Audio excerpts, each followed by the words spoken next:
Hello, everyone, and welcome back to Nightmare Narratives. I can picture some of you already in bed, maybe some of you just getting home from work. Wherever you are, whatever time it is, I'm glad you're here. If this helps you relax or sleep, please like and subscribe. It means a lot. Now let's get you comfortable, and I'll tell you tonight's story. My name is Jackson Thornfield, but everyone calls me Jack. I've been a forest ranger for 16 years now, and I've seen things in these West Virginia mountains that would make most folks pack up and move to the city. But I always had an explanation for everything. Animals acting strange, weather change coming, weird sounds in the woods, just the wind through the rocks. I never believed the old stories the mountain folk told about things living in the deep places. I should have listened. It was October 1967, and we'd been getting rain for 6 straight days. The kind of cold, driving rain that soaks through everything and makes your bones ache. I was 42 then, had been alone since a mining accident took my Sarah 3 years back. My 2 boys were grown and gone, so the Forest Service was pretty much my whole life. I specialized in cave rescue operations, had led 47 successful rescues over the years, even trained some Navy divers when they needed help with underwater cave systems. Point is, I knew every cave, every passage, every dangerous spot in the Monongahela National Forest. These caves were like my backyard. I could navigate them blindfolded. The call came in on a Tuesday morning. 4 graduate students from Virginia Tech had gone spelunking in the Seneca Rocks area 3 days ago and hadn't come back. The limestone cave system there runs about 12 miles underground. Plenty of places to get lost or trapped, especially with all this rain. The caves would be flooding, and hypothermia would kill them fast in that cold water. I grabbed my gear, the standard stuff we used back then. Carbide lamps, hemp ropes, basic radio equipment. Nothing fancy, but it had never let me down before. My partner, Dale Ashworth, met me at the trailhead. Dale was good people, steady and reliable. Been doing this almost as long as me. "What do you think, Jack?" he asked, looking up at the gray sky. "Cave-in?" "Maybe," I said, but something felt wrong already. "Let's go see what we're dealing with." The hike to the cave entrance took us through some of the prettiest country in West Virginia, even in the rain. Tall pines and oaks, moss-covered rocks, streams running high and fast. But as we got closer to the caves, I noticed the animals were acting strange. No birds singing, no squirrels chattering. Even the insects seemed quiet. When we found the students' vehicles, my blood went cold. Both cars sat in the parking area where they should be, but the doors had been torn clean off their hinges.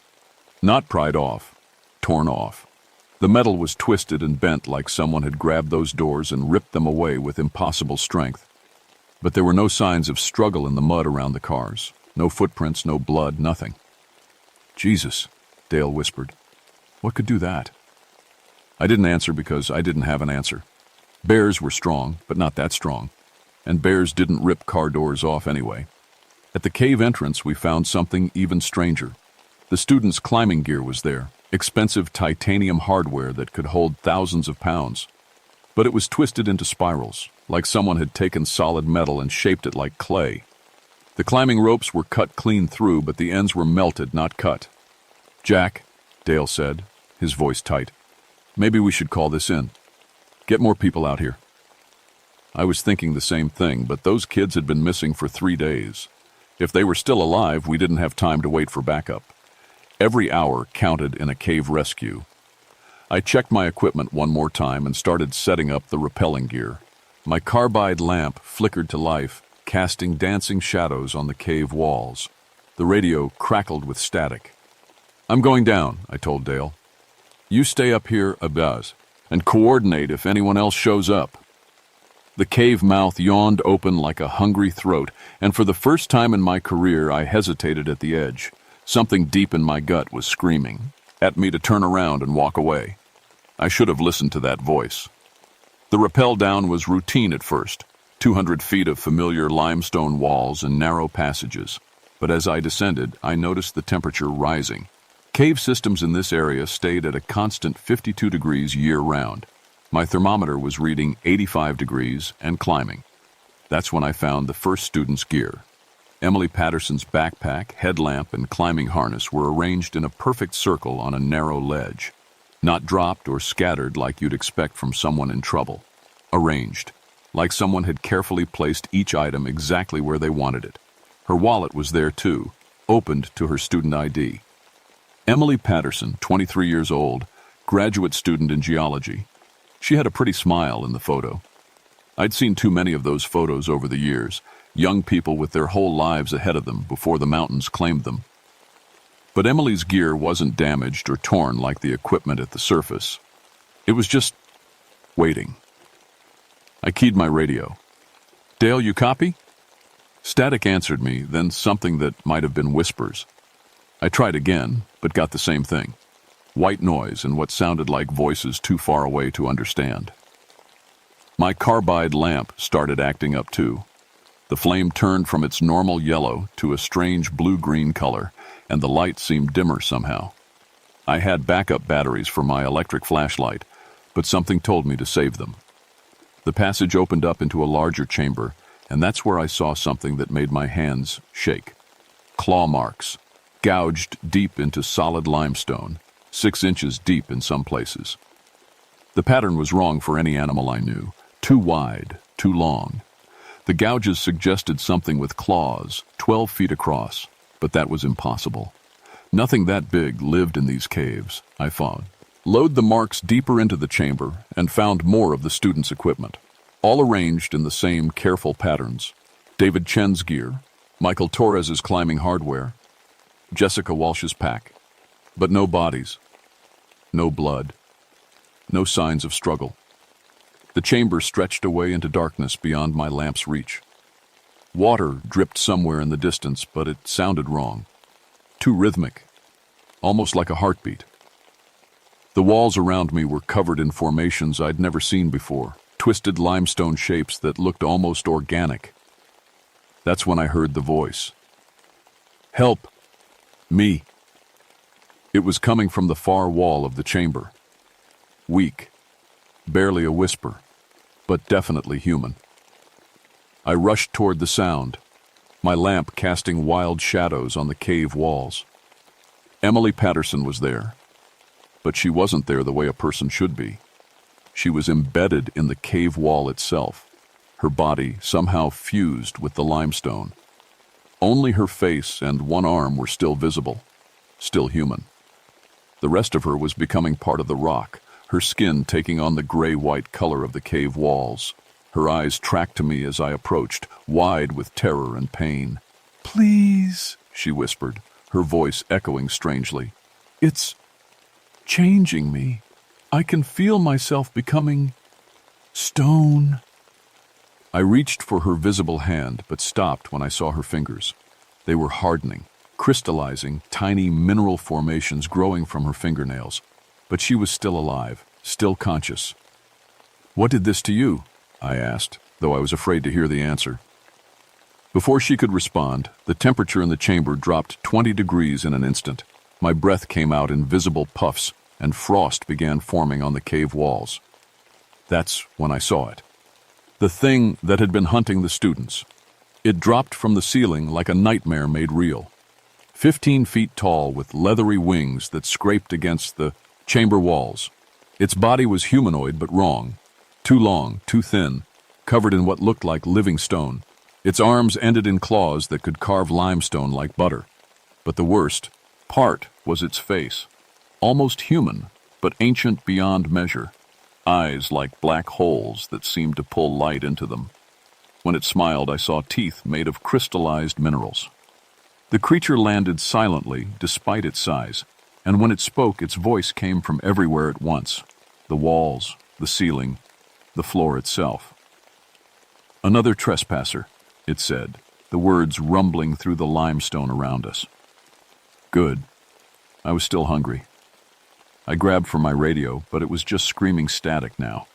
The creature moved toward me with fluid grace, those terrible claws scraping sparks from the stone floor. Emily Patterson's eyes found mine one last time. "Run," she whispered, as the limestone claimed the rest of her face. I ran. I stumbled through passages I thought I knew, but the cave system had changed. Tunnels led to chambers that shouldn't exist. Passages I'd mapped years ago now opened onto vast underground spaces that stretched beyond my light. Behind me, I could hear the creature moving. Not footsteps, something worse. The sound of stone grinding against stone, like the cave itself was shifting and flowing. I found David Chen in the next chamber. He was standing upright, but his legs were gone, replaced by a column of flowstone that connected him to the cave floor. His torso was still human, but calcified patches spread across his skin like some terrible disease. When he saw me, he tried to speak, but the words came out wrong, distorted. "It talks to us," he managed, his voice echoing like it came from deep underground. "Tells us about the Earth, how it was formed, how long it's been waiting." "Waiting for what?" I asked, though I was already backing away. David's eyes were changing, becoming cloudy like quartz. "For us to come deep enough," he said. "We're trespassers in its domain. It's been here since the mountains were young," the creature's votum. Ice boomed through the chamber. "David understands now. He's becoming part of something greater, something eternal." David's mouth moved, but the creature's words came out. "Your kind thinks you own the surface, but the deep places are mine. I am the stone. I am the darkness between stones. I am the hunger that eats light." I turned and ran again, but the passages kept changing. Every route I tried led me deeper instead of up toward the surface. The creature was hurting me, driving me toward something. In the third chamber, I found Michael Torres, or what was left of him. He hung from the ceiling like a living stalactite, his body stretched and twisted into crystalline formations. But his eyes were still human, still aware, still terrified. "Jack," he whispered when he saw me, "it doesn't kill us. It keeps us. Forever." The formations around Michael pulsed with a sick inner light, and I realized they weren't natural cave formations at all. They were people. Dozens of them, maybe hundreds. All the cavers and spelunkers who had gone missing in these mountains over the years. All still alive, all still conscious, all part of the creature now. "My name is Michael Torres," he said, but his voice was layered now, like multiple people speaking at once. "I am David Chen. I am Emily Patterson. I am Thomas Wright from 1952. I am Mary Henderson from 1961. We are the voice of stone. We are the memory of deep places." The creature's laughter shook dust from the ceiling. "Do you understand now, Ranger?" it said. "You cannot save them because they are part of me, and soon you will be too." That's when Dale's voice crackled through my radio, weak and distorted, but unmistakably him. "Jack, something's wrong up here. The trees, they're turning to stone." The signal cut to static. I tried every passage I could find, but they all led deeper into the mountain. The creature was playing with me, letting me exhaust myself while it stayed just out of sight. Every chamber I entered had more victims, more of the missing cavers from over the years. In the largest chamber yet, I found Jessica Walsh. She was the worst of all. The creature had hollowed her out and was using her body as some kind of nest. Tiny stone formations grew from her skin like eggs, each one pulsing with that same sick light. She was still alive, still aware, but when she tried to speak, only the creature's voice came out. "She carries my offspring now," it said through Jessica's mouth. "Soon they will be ready to spread to other cave systems, other mountains. Your surface world will learn to fear the deep places again." That's when I saw what had happened to Dale. My partner stood at the chamber entrance, but his skin was already turning gray. Stone formations sprouted from his fingers and toes. He looked at me with eyes that were slowly becoming mineral, and smiled a terrible smile. "Jack," he said in his own voice, but underneath it was something else, something ancient and hungry. "It doesn't hurt after a while. You just become part of something bigger." Dale raised his hand toward me, and I saw the stone growth spreading up his arm like cancer. "Please," he whispered, and for a moment his real voice broke through. Kill me, before it's too late, before I become like them. I had my rock hammer on my belt, standard cave rescue equipment. I'd never used it as a weapon before. I'm sorry, Dale, I said. The sound echoed through the chamber like a gunshot. The creature's roar shook the entire cave system. Rocks fell from the ceiling as its rage echoed through every passage and chamber. But Dale was free now, free from whatever horrible existence the thing had planned for him. You will pay for that, trespasser, the creature snarled, and now it wasn't hiding anymore. It flowed out of the cave walls themselves, revealing its true nature. The creature wasn't just living in the cave system, it was the cave system. Every passage, every chamber, or every limestone formation was part of its body. The missing cavers weren't just trapped inside it, they were part of its living tissue now. I am the mountain's hunger, it said, its voice coming from everywhere at once. I am the darkness that existed before your sun. I have fed on your kind for millennia, and I will feed long after your cities have crumbled to dust. The walls around me began to close in, the limestone flowing like liquid. My carbide lamp flickered and died, leaving me with only my backup flashlight. In its beam, I could see faces in the stone. Hundreds of victims over the centuries, all still conscious, all still trapped. Some of them were dressed in old-fashioned clothes. Native Americans in traditional dress, early settlers in rough homespun, modern cavers in technical gear. All of them tried to speak, but only the creature's voice emerged. Your Cherokee ancestors knew to fear me, it said through a dozen mouths at once. They called me the stone spirit, the hunger that walks in deep places. They made offerings to keep me sleeping. But your people forgot the old warnings. The ceiling pressed down toward my head. Soon there would be nowhere left to run. That's when I remembered something from my Navy diving training. Emergency procedures when equipment failed underwater. Sometimes the only thing that could save you was your own body's chemistry.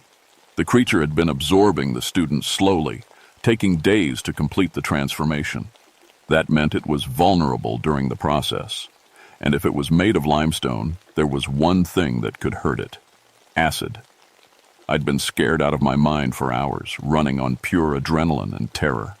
My stomach was churning with fear and exhaustion. So I did something that went against every instinct I had. I made myself throw up. The stomach acid splashed against the nearest wall formation, and mud. The creature's scream nearly burst my eardrums. Where the acid hit, the limestone bubbled and dissolved, releasing a cloud of acrid steam. The pressure around me eased as the creature recoiled in pain. What? What are you doing? It gasped, its voice losing some of its otherworldly power. I forced myself to vomit again, aiming for the formations that looked most like faces. Each splash of acid freed another trapped soul, their final screams echoing through the chamber as decades of imprisonment ended. The creature thrashed in agony, the entire cave system convulsing around me. Passages collapsed as it lost control of its form. I could feel tons of rock shifting overhead, but the acid was working. Wherever it hit, the creature's stone flesh dissolved, revealing the true extent of its body. Miles of passages, hundreds of chambers, all connected tissue of this ancient horror. I stumbled toward what looked like the creature's core, a massive heart-shaped formation in the center of the chamber. It pulsed with that sick inner light, and I could see Dale's face trapped inside it, along with Emily and David and Michael and Jessica. With my last bit of strength, I forced up everything left in my stomach. The acid hit the heart formation dead center. The creature's death scream shook the mountain. Every passage, every chamber, every limestone formation that was part of its body began to collapse at once. The ancient horror that had fed on human life for millennia was finally dying. But it was taking the entire cave system with it. I ran through collapsing passages as thousands of tons of rock crashed around me. My flashlight beam danced crazily as I stumbled over fallen stones and squeezed through gaps that were closing by the second.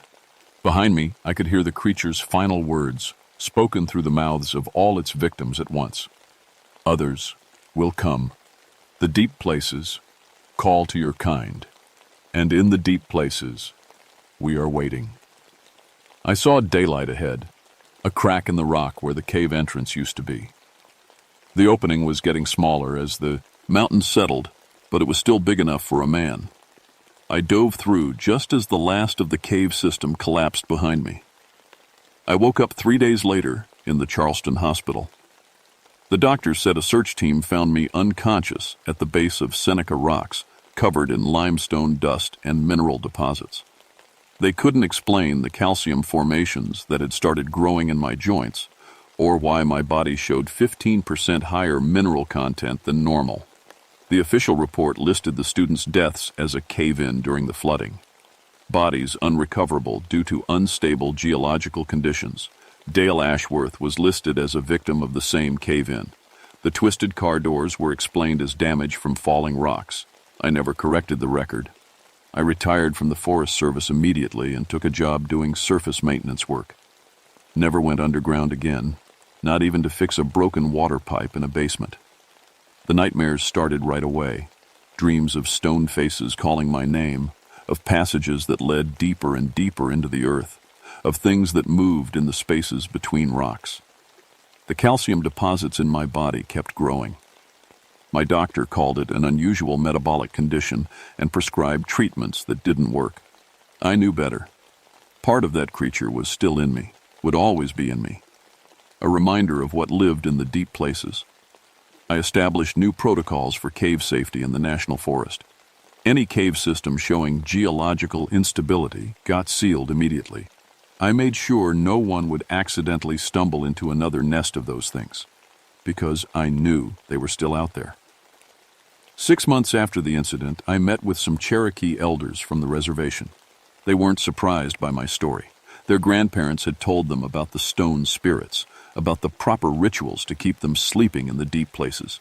You or people forgot the old ways, one elder told me. Forgot that some places are not meant for human feet. The mountain spirits grow hungry when they are ignored too long.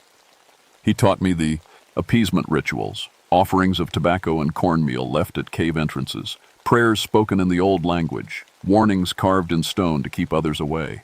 I still do those rituals. Every month I visit the sealed entrances and leave the proper offerings. The nightmares are less frequent now, and the calcium deposits have stopped growing. But sometimes, on rainy October nights like that one in 1967, I can feel something stirring deep underground, something that remembers the taste of human fear, something that's patient enough to wait decades for the next group of explorers to venture too far from the surface. So let me give you some advice, friend. If you're the type who likes to explore caves, who gets excited about spelunking and underground adventures, remember this story. Remember that some places in these old mountains have been hungry since before humans walked the earth. And whatever you do, never enter an Appalachian cave alone, especially during the rain season. The hollows keep their secrets, but sometimes those secrets keep you too.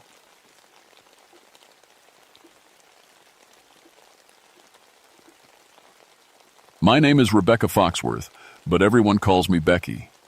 I've been a park ranger in the Great Smoky Mountains for 11 years now, and I've seen things that would make most people quit their jobs. But I keep coming back because of the children. You see, I have a special job here. While other rangers worry about bears and hiking accidents, I focus on families and kids. I speak Cherokee, I know child psychology, and I've rescued 89 lost children over the years. Not one death on my watch. That's something I'm proud of, something that keeps me going when the nightmares come. The nightmares started when I was 8. My little sister Emma disappeared during a family camping trip. 1 minute she was picking wildflowers, the next she was gone. We never found her. That's why I do what I do. Every rescued child is Emma coming home safe. It was August 1974 and the heat was killing us. 97 degrees in the shade and families were dropping like flies from dehydration. I'd already helped 3 kids with heat stroke that week, but the Hartwell family insisted on camping near Cataract Falls, said their kids loved playing in the water. The children will be fine, Mrs. Hartwell told me as I checked their campsite. We're keeping a close eye on them. Tommy Hartwell was 6, blonde hair and bright blue eyes. He reminded me of Emma. His parents had brought along 2 other families. The Mitchells with their 7-year-old Sarah, and the Garretts with 8-year-old Bobby. All 3 kids were fair-skinned and light-haired, the kind that burn easy in mountain sun. "Make sure they stay hydrated," I warned. "This heat can kill a child in hours." The parents nodded, but I could see they weren't taking it seriously. City folks never do. They think the mountains are like a big playground, safe and controlled. They don't understand that these hills have been here for millions of years, and they don't care about human schedules or comfort. I left them setting up camp near the rhododendron thickets. The bushes grew thick there, creating little green rooms where kids could play house. It looked innocent enough, but something felt wrong.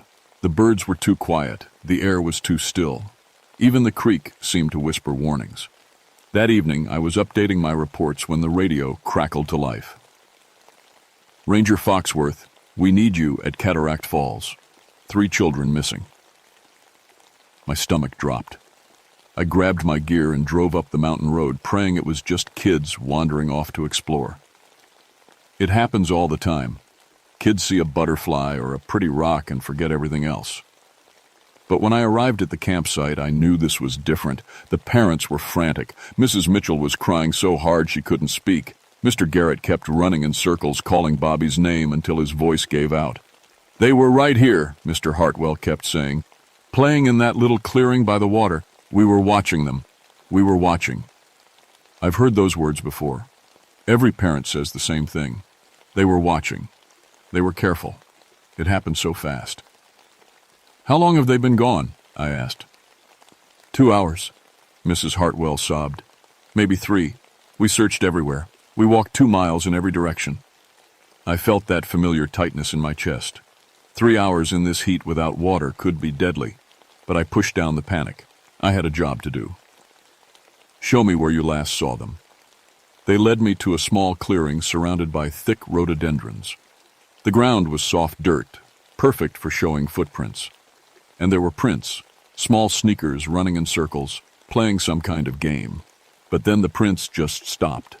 In the center of the clearing sat 3 pairs of shoes. Tommy's red sneakers, Sarah's white sandals, Bobby's high, king boots. They were arranged in a perfect circle around a ring of mushrooms that seemed to glow in the fading light. "Were these mushrooms here before?" I asked. The parents looked at each other. "I don't think so," Mr. Mitchell said slowly. "The kids were playing on grass, regular grass." I knelt down and studied the scene. The shoes were placed carefully, almost ceremonially. No footprints led away from them. It was like the children had simply vanished into thin air. And that's when I felt it, a chill that had nothing to do with the weather. The temperature around the mushroom circle was at least 20 degrees colder than the rest of the clearing, in August, in 97-degree heat. I stood up and called for backup. Randy Morrison arrived an hour later with the tracking dogs. Randy's been my partner for 5 years, and those dogs have never failed to find a trail. They can track a mouse through a thunderstorm. But when we brought them to the clearing, something was wrong. The dogs wouldn't enter the mushroom circle. They whined and backed away, hair standing up on their necks. Rex, our best bloodhound, took one sniff of Tommy's shoes and started howling like something was hurting him. "What's got into them?" Randy asked, pulling at Rex's leash. I didn't answer. I was staring at the mushrooms. They were glowing brighter now that the sun was setting, and I could swear I heard something. Laughter. Children's laughter, faint and far away. "Do you hear that?" I whispered. Randy stopped tugging on the leash and listened. The laughter came again, echoing from impossible directions. It seemed to come from underground, from the trees, from the air itself. "Kids playing somewhere," Randy said, but his voice was uncertain. "Maybe they're hiding." We spent the next hour searching every inch of the area. The rhododendron thickets were thick, but not thick enough to hide 3 children. We found nothing. No tracks, no disturbed vegetation, no signs of struggle. As darkness fell, we set up floodlights around the clearing. The parents huddled by our camp stove, drinking coffee and jumping at every sound. Mrs. Mitchell kept staring at the mushroom circle like it might give up its secrets. "There's something you should know," she said quietly. Sarah was afraid of those mushrooms. She wouldn't go near them when we first arrived. Said they looked like fairy rings. Fairy rings? I asked. You know, the old stories, circles of mushrooms where fairies dance. Sarah's grandmother used to tell her tales about children who played in fairy rings and never came home. A chill ran down my spine that had nothing to do with the mountain air. I need to make a phone call, I said. I drove down to the ranger station and called Joseph Swimmer, a Cherokee elder who lived near the park. Joseph was in his 70s, a keeper of the old stories. If anyone would know about fairy rings and missing children, it would be him. Becky, he said when he heard my voice, you're calling about the Nunahai. I hadn't told him why I was calling. The what? Nunahai, the immortal children. They appear in fairy rings when the moon is dark. They look for playmates. Joseph, I need facts, not stories. These are facts, child. My grandfather told me about them. His grandfather before him. The Nunahai have been stealing children from these mountains for centuries. Stealing them where? To the place underneath. The eternal summer land where children never grow old, never get sick, never die. But they never see their families again either. I felt sick. How many children? In my lifetime? Maybe 10 or 12 that I know of. But my family has kept count for generations. 47 children have disappeared near fairy rings in the past 100 years. All of them blonde, blue-eyed. The Nunahai prefer children who look like them. My hands were shaking. Is there a way to get them back? The old stories say yes, but the cost is high. And you have to find Tututsaz, him before the transformation is complete. What transformation? Human children become Nunahai children. Once that happens, they don't want to come home. They don't remember home. When I got back to the clearing, Randy was standing by the mushroom circle with a strange look on his face. Becky, he said slowly, I saw them. Saw who? The kids. They were right here, playing with other children. I counted 6 or 7 kids total. They were laughing and running around the mushrooms. Where are they now? Randy looked confused. I don't know. I blinked, and they were gone. But I heard them clearly. Tommy was calling for his mom. I looked at the mushroom circle. The glow was stronger now, pulsing like a heartbeat. And there, just for a second, I saw them too. 3 familiar children playing with 4 others I didn't recognize. The unknown children were beautiful. Perfect golden hair, bright eyes, flawless skin. They looked like they'd stepped out of a painting. But something was wrong with their shadows.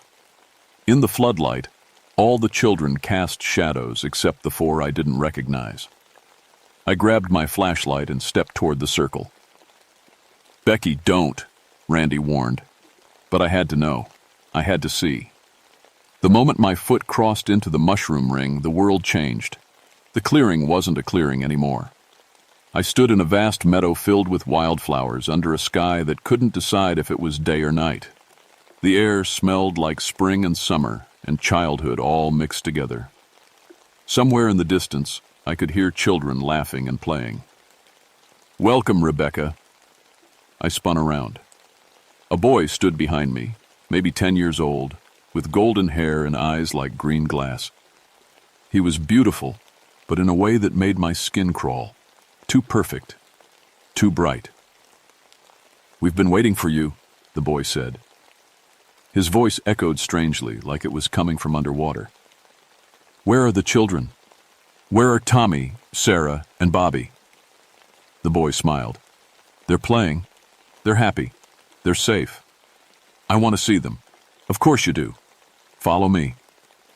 He turned and walked across the meadow, his feet barely touching the ground. I followed, my ranger training screaming at me to be careful, to watch for danger. But what could I do? 3 children were counting on me. We walked for what felt like hours, though the light never changed. The meadow stretched on forever, filled with impossible flowers and trees that seemed to whisper my name. I saw movement in my peripheral vision, other children playing games I didn't recognize, singing songs in languages I'd never heard. How long have you been here? I asked the boy. Time is different here, he said. A day, a year, a century, it's all the same. We don't age. We don't get sick. We don't die. Don't you miss your families? The boy stopped and looked at me with those unsettling green eyes. What families? We've always been here. We've always been together. But I saw something flicker across his face. Confusion. Pain. Like he was trying to remember something important but couldn't quite grasp it. We crested a small hill, and there they were. Tommy, Sarah, and Bobby sat in a circle with 6 other children playing some kind of clapping game. They looked happy, laughing and singing. But something was wrong. Tommy's fingernails were darker than they should be, almost bark-like. Sarah's eyes had taken on a greenish tint, and when she spoke, the words were Cherokee, a language she'd never learned. Bobby's skin had a faint glow to it, and when he jumped up to catch a butterfly, he stayed in the air a little too long. What's happening to them? I demanded. They're becoming like us, the golden-haired boy said. Soon they'll forget the sadness of the human world. They'll forget death and pain and loneliness. Isn't that wonderful? I ran toward the children, shouting their names. Tommy looked up and smiled. Miss Becky, look what we learned. He clapped his hands and sparks of light danced between his fingers. Tommy, we need to go home. Your parents are worried sick. His smile faltered. Parents? Your mom and dad, they're looking for you. Tommy's face scrunched up, like he was trying to solve a difficult puzzle. I think I remember, but it feels like a dream, like something that happened to someone else. Sarah giggled and said something in Cherokee. The other children laughed like it was the funniest thing they'd ever heard. What did she say? I asked the golden-haired boy. She said the old woman smells like fear and sadness. She asked why you would want to take them back to a place where children cry. My heart was breaking. Sarah's eyes were completely green now, and when she looked at me, I saw no recognition at all. Sarah, honey, it's me, Ranger Becky. Remember? I helped you find your way back to camp yesterday when you got lost picking berries.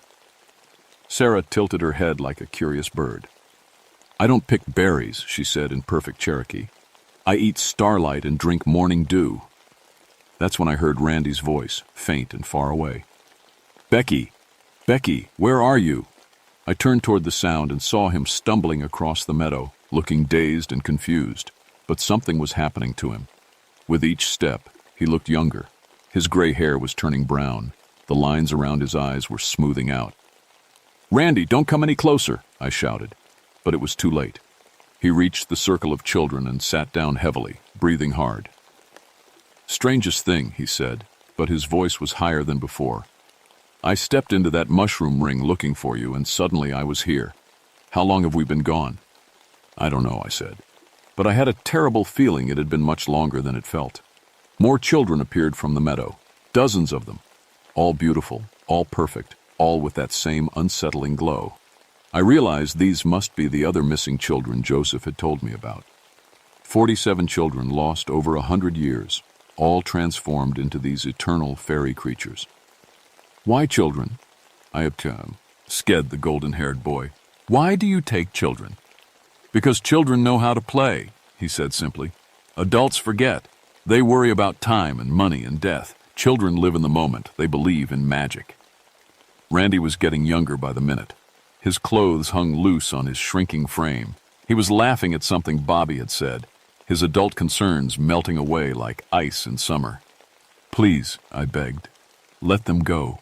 Let them grow up. Let them live their lives. The golden-haired boy shook his head sadly.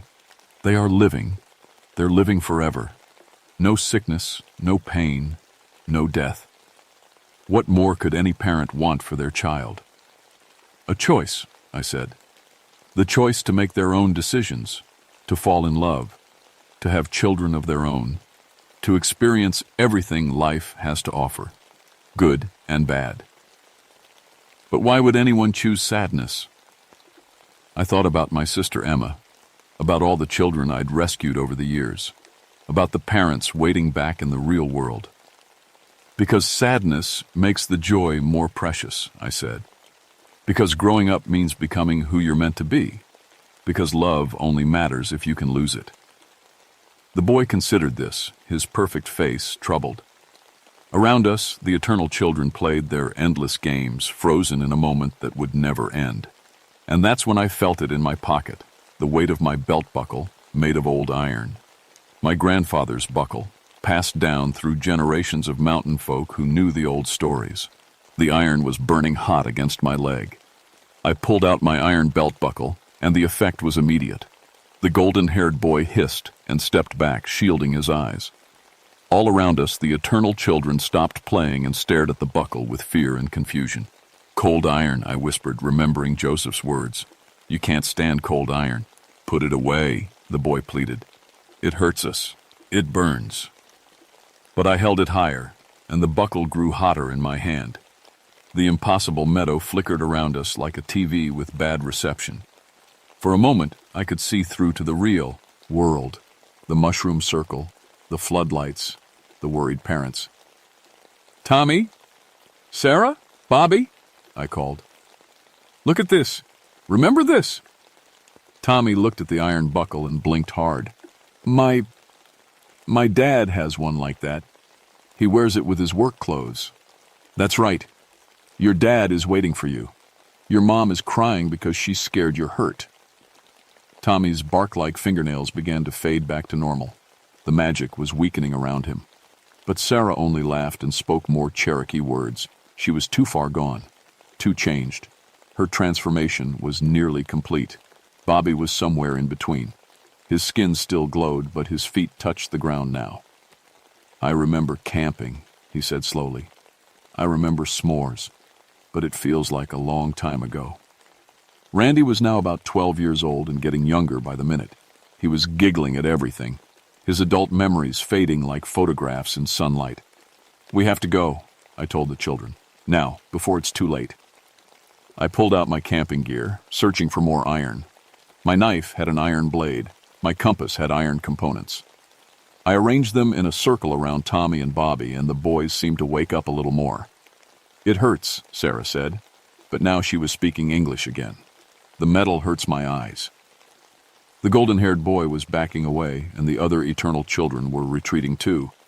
But I could see anger replacing fear on their perfect faces. You can't take them, the boy said. They belong here now. They're ours. They're not yours, I said firmly. They're children, with families who love them. They have lives to live. We love them too. We'll love them forever. But you can't let them grow. You can't let them choose. More eternal children were gathering around us now, dozens of them, and their beauty was becoming terrible. Their eyes were too bright, their smiles too wide. They moved, like wolves circling prey. Becky, Tommy whispered, I want to go home. I want my mom. That's when the eternal children attacked. They couldn't touch the iron directly, but they swarmed around us, creating whirlwinds of flower petals and singing in voices that made my head spin. They were trying to confuse us, to make us drop the iron and forget why we came. Randy, now about 8 years old, started to wander toward them. Randy, no! I grabbed his shirt and pulled him back into the iron circle. But they want to play, he said in a little boy's voice. They look fun. Sarah was fighting the magic now, tears streaming down her green-tinted eyes. I remember Mom reading me stories, she sobbed. I remember my room with the pink walls. That's it, honey. Hold on to those memories. The iron was burning my hands now, but I didn't let go. I could feel the fairy realm fighting me, trying to pull the children back into eternal childhood. There's only one way out, I realized. We have to all leave together, or the realm won't let any of us go. I looked at the dozens of eternal children surrounding us. 47 lost kids, plus however many had been taken before people started counting, all of them trapped in this beautiful prison.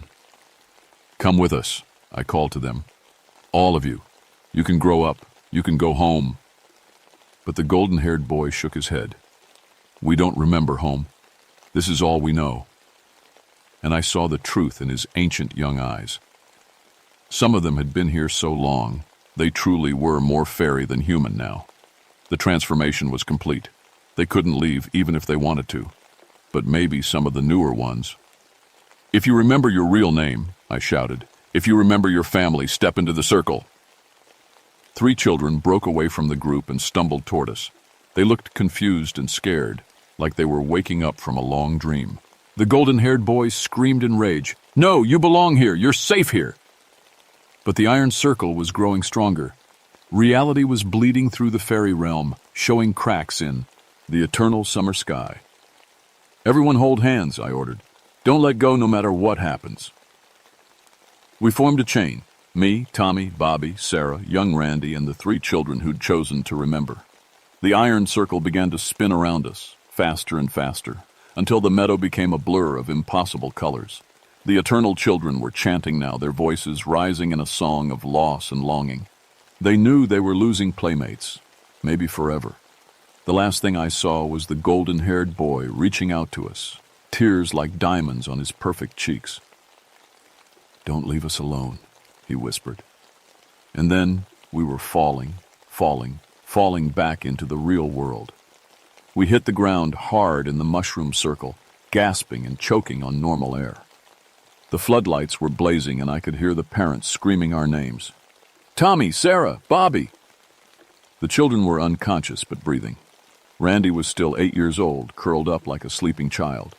The 3 other kids we'd brought back were teenagers now, though they'd been taken as small children decades ago. It had been 4 days since the children disappeared, though it felt like 4 hours to us. 4 days of frantic searching, media coverage, search and rescue teams from 3 states. The paramedics rushed in and loaded the children into ambulances. They were dehydrated and confused, but alive. As they checked Tommy's vitals, I saw the paramedic frown at his blood work results. "Cellular anomalies," he muttered. "Enhanced healing factors. I've never seen anything like it." Sarah was speaking both Cherokee and English now, switching back and forth like she was translating for invisible friends. Bobby's skin still had that faint glow, though it was fading. The 3 older children we'd rescued were taken to a special facility. They had no identification, no records of existence. One of them remembered Baj, being taken from a campground in 1962. Another thought her name might be Linda, but she wasn't sure. Randy aged back to normal over the next week. Though he never quite remembered what happened in the fairy realm, he just knew he'd had the most wonderful dreams about being a child again. I filed my official report. Children found in remote ravine, dehydrated but alive. Ranger Morrison suffered temporary amnesia due to head injury during search. 3 unidentified individuals require medical attention and psychiatric evaluation. The real report, the one I keep locked in my desk, tells the truth. Sarah's parents never got their daughter back. Not really. Oh, she looked like Sarah and sounded like Sarah most of the time. But sometimes I'd catch her talking to invisible friends in Cherokee or see her arrange her toys in perfect fairy rings. The transformation had left marks that never fully faded. Tommy recovered the best. The iron had worked quickly on him, reversing most of the changes. But sometimes, on camping trips, I'd see him staring at mushroom circles with a longing that broke my heart.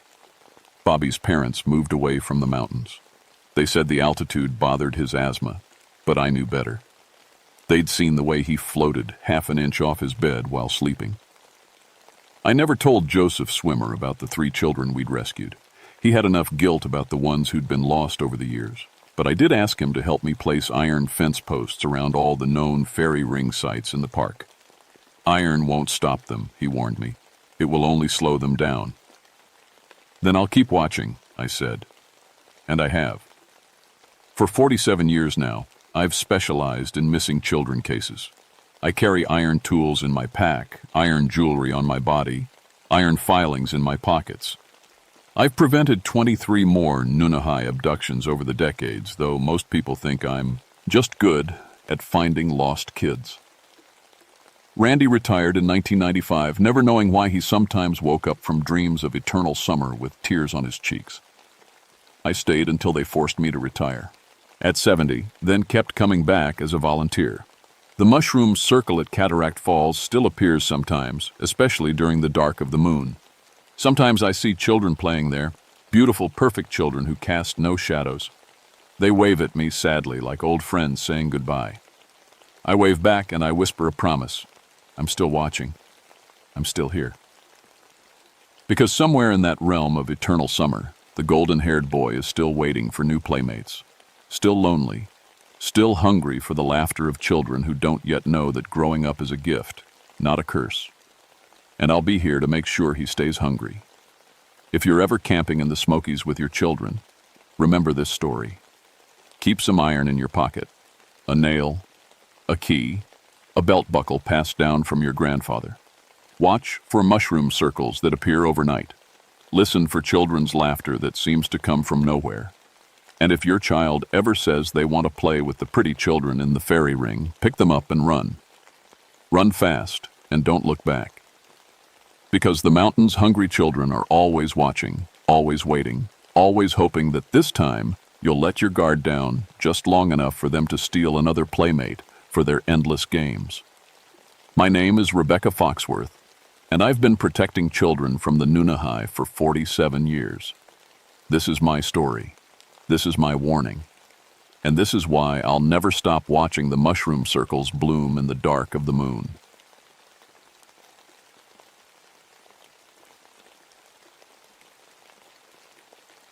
My name is Luther Ashford, but everyone calls me Luke. I've been a ranger in Jefferson National Forest for 14 years now, and I've seen things that would make most folks pack up and move to the city. Bears that weigh 600 pounds. Mountain lions that can take down a full-grown deer in seconds. Hunters who get lost and do stupid things that nearly get them killed.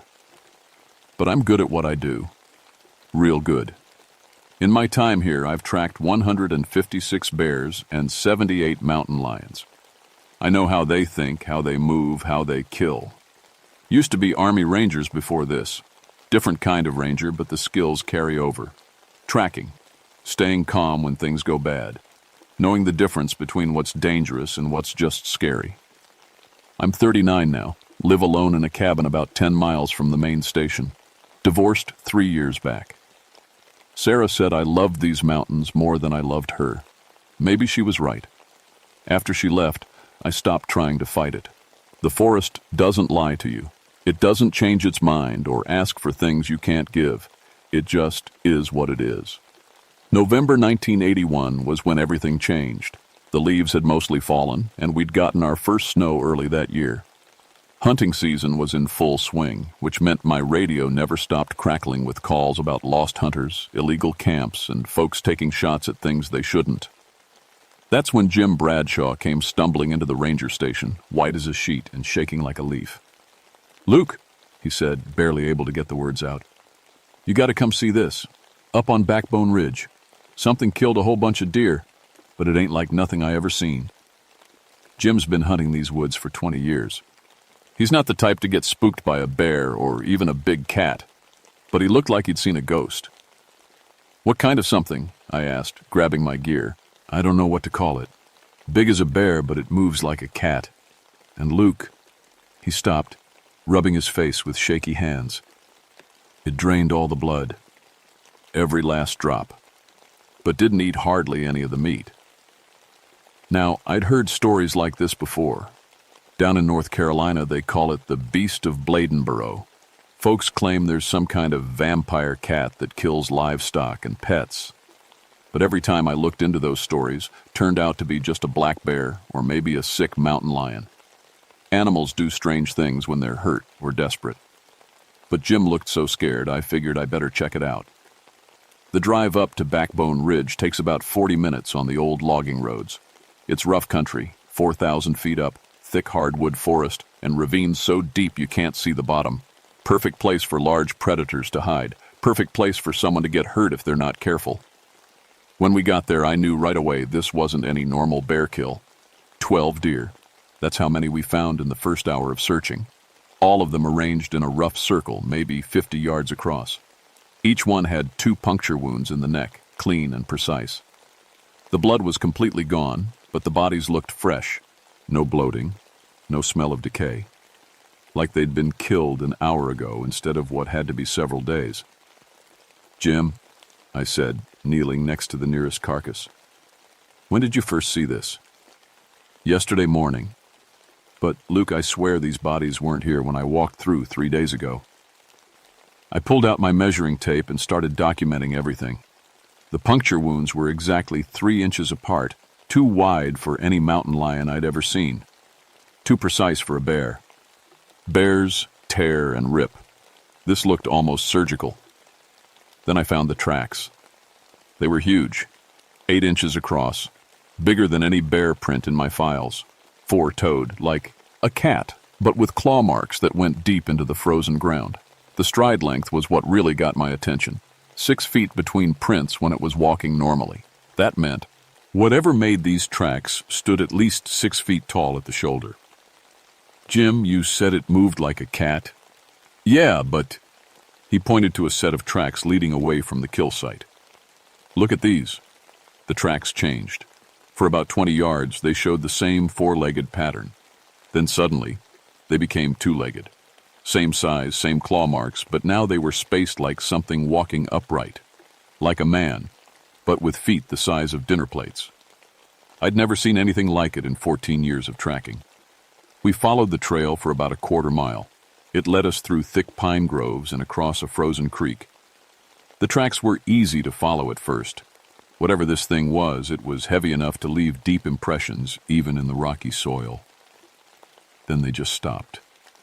Not at a cliff or a stream or anywhere that made sense. They just ended in the middle of a small clearing, like the creature had vanished into thin air. "Luke," Jim's voice was barely a whisper. "You smell that?" I did. Musky, like a wet dog, but with something else underneath. Something sweet and sickly, like meat that's starting to turn. The scent seemed to be coming from everywhere at once. That's when my radio crackled to life. "Luke, this is Frank. You copy?" Frank Williamson, my partner for the last 6 years. Good man, steady head. "I'm here, Frank. What's your 20?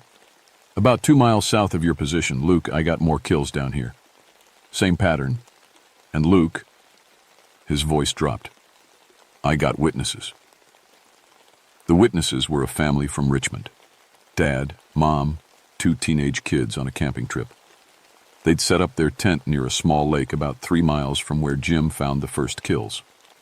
Around midnight, something had walked through their camp. It was huge, the father told us, his wife and kids huddled in their car, walking on 2 legs like a man, but covered in black foam. Its eyes..." He shuddered.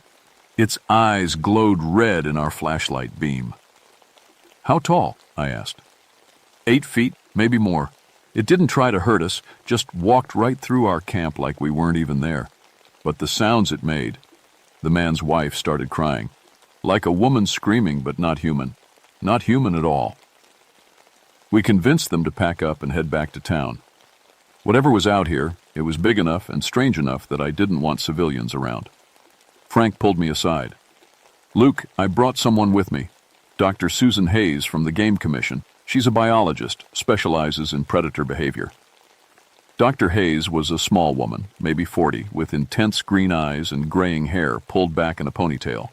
She'd already started examining the kills Frank had found. "Ranger Ashford," she said, shaking my hand. "I've never seen anything like this. The blood drainage is complete, not a drop left in any of these animals. But there's no pooling, no spatter pattern. It's like something drank it all, while the heart was still pumping. What kind of predator does that?" She looked at me for a long moment. "Honestly, none that I know of. At least, none that exist in North America." We set up a base camp that night about a mile from the kill sites. 3 tents, portable radio, and enough gear to stay out for a week if we needed to. Dr. Hayes had brought some fancy equipment, night vision scopes, motion sensors, even a few trail cameras that could see in complete darkness. "If this thing is real," she said, "we'll get pictures." But the cameras never worked right. Every time we checked them, the film was ruined, just static and white streaks like something had interfered with the electronics. The motion sensors went off constantly, but when we investigated, there was never anything there. The second night, we heard it calling. I was on watch around midnight when the sound started. Low at first, like wind through the trees. Then it got louder, clearer. It was definitely a voice, female, human-sounding, but with an edge that made my skin crawl. "Help me!" it called from somewhere in the darkness. "Please, someone help me!" Frank was out of his tent in seconds, rifle in hand. "That's coming from the North Ridge." "Could be a lost hiker," Dr. Hayes said, but her voice was shaky. I knew better. No lost hiker sounded like that. The voice was too clear, carried too far. And there was something wrong with the tone, like someone trying to imitate human speech without really understanding how it worked. "We stick together," I said. "Nobody goes alone." The calling continued for about an hour, moving around our camp in a wide circle. Sometimes it sounded close enough to touch. Other times it seemed to come from miles away. But it never got closer, and we never saw anything. On the third day, we found more kills. Not just deer this time. A black bear, drained just like the others. The bear weighed at least 400 pounds, but something had killed it and moved the body almost a quarter mile from where the attack happened.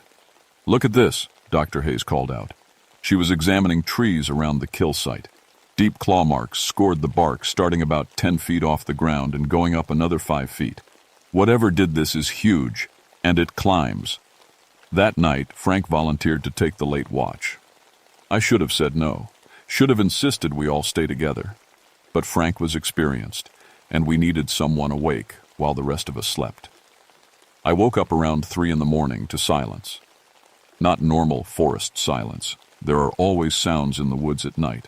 Owls, small animals moving through the underbrush, wind in the trees. This was different. Complete, absolute quiet, like every living thing was holding its breath. Frank's radio was sitting on the log next to our fire pit, hissing with static. "Frank?" I called softly. No answer. I found his rifle leaning against a tree about 50 yards from camp. Saint, ill-loaded, safety off. Frank would never leave his weapon like that, not out here. The trail was easy to follow at first. Boot prints in the soft earth, broken branches where he'd pushed through thick brush. Then the trail changed. Frank's footprints continued, but next to them were those massive claw marks, like something had been walking beside him. The trail led to a small clearing about a quarter mile from camp. That's where I found Frank. He was hanging upside down from a thick oak branch about 8 feet off the ground. No blood on the ground beneath him. No blood anywhere. His face was white as paper, eyes wide open, staring at nothing. 2 puncture wounds in his neck, just like the deer. Dr. Hayes took it hard. She and Frank had worked together before, and she blamed herself for bringing the equipment that didn't work, for not warning us about what we might be dealing with. "This isn't a normal predator," she said, staring at Frank's body. "I've been thinking about the blood drainage, the claw marks, the behavior patterns. There are stories, legends from this region." "What kind of stories?" She pulled out a thick book from her pack. "Cherokee folklore. They have stories about something called the Wampus Cat. Half woman, half mountain lion. According to the legends, it was once a Cherokee woman who used dark magic to transform herself so she could hunt with the men. But the magic corrupted her, turned her into something that craves blood." "You're talking about a monster from fairy tales." "Am I?" She pointed to the claw marks on the tree above where we'd found Frank. "Look at the spacing. Look at the depth. Whatever did this has to be at least 8 feet tall and strong enough to lift a 200-pound man into a tree." That night, it came for us. We'd moved our camp after finding Frank, but it didn't matter. The thing knew where we were. It started just after midnight. First, the electronics went crazy. Radio filled with static, flashlights dimming and flickering. Then came the sound of something large moving through the trees around our camp. "There," Dr. Hayes whispered, pointing into the darkness beyond our fire. 2 red lights gleamed in the forest about 8 feet off the ground, eyes reflecting our firelight. But no animal's eyes glowed that bright, that steady. The eyes moved closer, and I could make out a shape behind them. Black fur, massive shoulders, but walking upright like a man. It stepped into the edge of our firelight, and I got my first clear look at the thing that had killed Frank. It was huge, 8 feet tall at least, with the body of a giant cat but walking on its hind legs. Its front paws were almost like hands, with claws as long as kitchen knives. The face was the worst part, almost human, but stretched and distorted, with fangs that were too long and eyes that burned like coals. Dr. Hayes was right. This wasn't any natural predator. "Cherokee legends," she whispered, not taking her eyes off the creature. "The Wampus cat. It's real." I raised my rifle, aimed for center mass, and fired. The bullet hit the creature square in the chest. It looked down at the wound, almost curious, then looked back at us. The hole closed up like it had never been there. "Silver," Dr. Hayes said. "The legends say only silver can hurt it." The creature let out that horrible wailing sound we'd heard before. Half woman, half wildcat. Then it charged. I've never seen anything move that fast. 1 second it was 20 yards away. The next it was on top of Dr. Hayes. She screamed once, then went silent. The creature lifted her off the ground with one massive paw, and I watched the life drain out of her eyes as it fed. I ran. I'm not proud of it, but I ran. Behind me, I could hear the creature crashing through the forest, following my trail. It was faster than me, stronger than me, and bullets couldn't stop it. But I had one advantage. I knew these woods better than anything else in the world. I led it on a chase through the darkest, most tangled parts of the forest, across frozen streams, through thorn thickets that tore at my clothes, over rock slides that would break a normal animal's legs.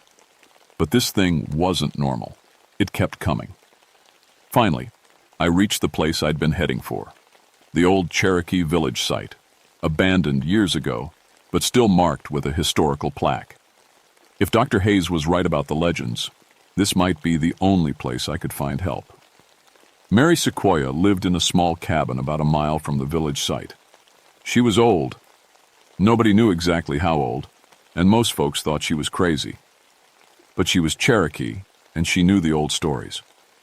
I pounded on her door at 4 a.m, bloody and torn up from running through the forest. "The Wampus cat," I gasped when she opened the door. "It's real. It killed my friends." She looked at me for a long moment, then nodded like she'd been expecting this. "Come in," she said. "We don't have much time." Mary had a collection of old silver dollars that had belonged to her grandfather.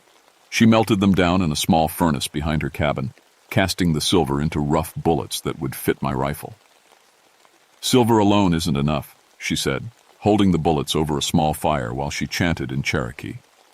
"It must be blessed, made sacred. Only then will it harm the Wampus cat." The blessing took almost an hour. By the time we finished, the sun was starting to rise. Mary pressed the bullets into my hand. "4 bullets," she said.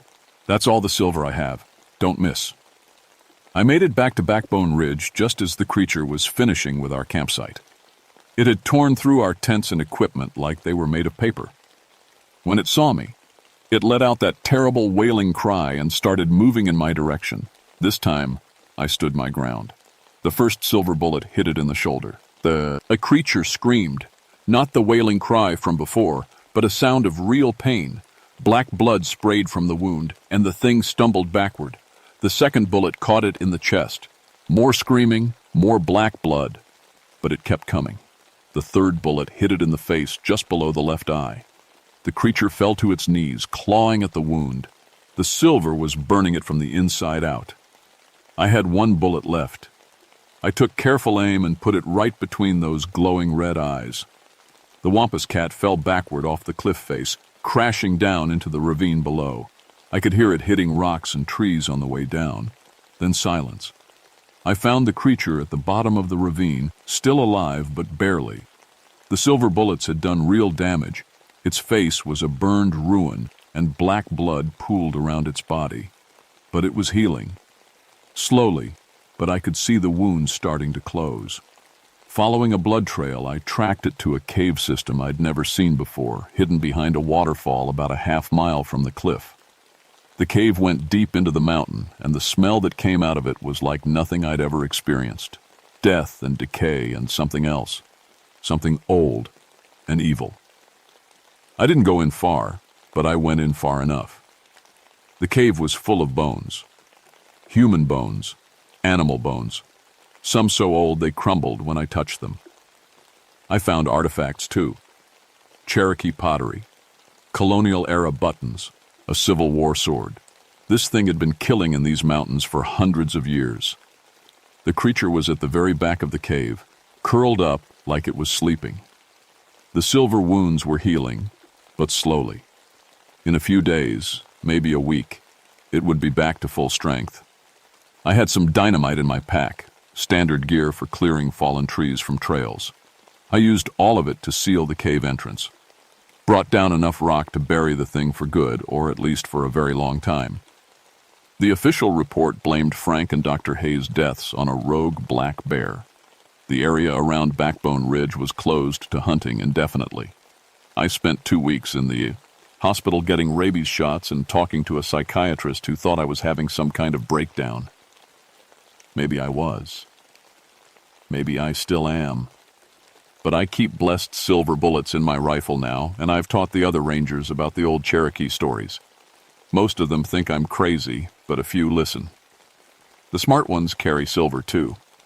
It's been 3 years since that November, and there haven't been any more killings like the ones on Backbone Ridge, but sometimes, late at night when I'm out on patrol, I hear that wailing cry in the distance. And sometimes I find tracks, big, four-toed tracks that change to two-legged partway through. The cave is still sealed. I check on it every few months, but rock can be moved, and sealed things don't always stay sealed forever. If you ever find yourself hunting in the Appalachian Mountains, carry silver. And if you hear a woman's voice calling for help in the darkness, don't go looking for her. Some things are better left alone in the dark.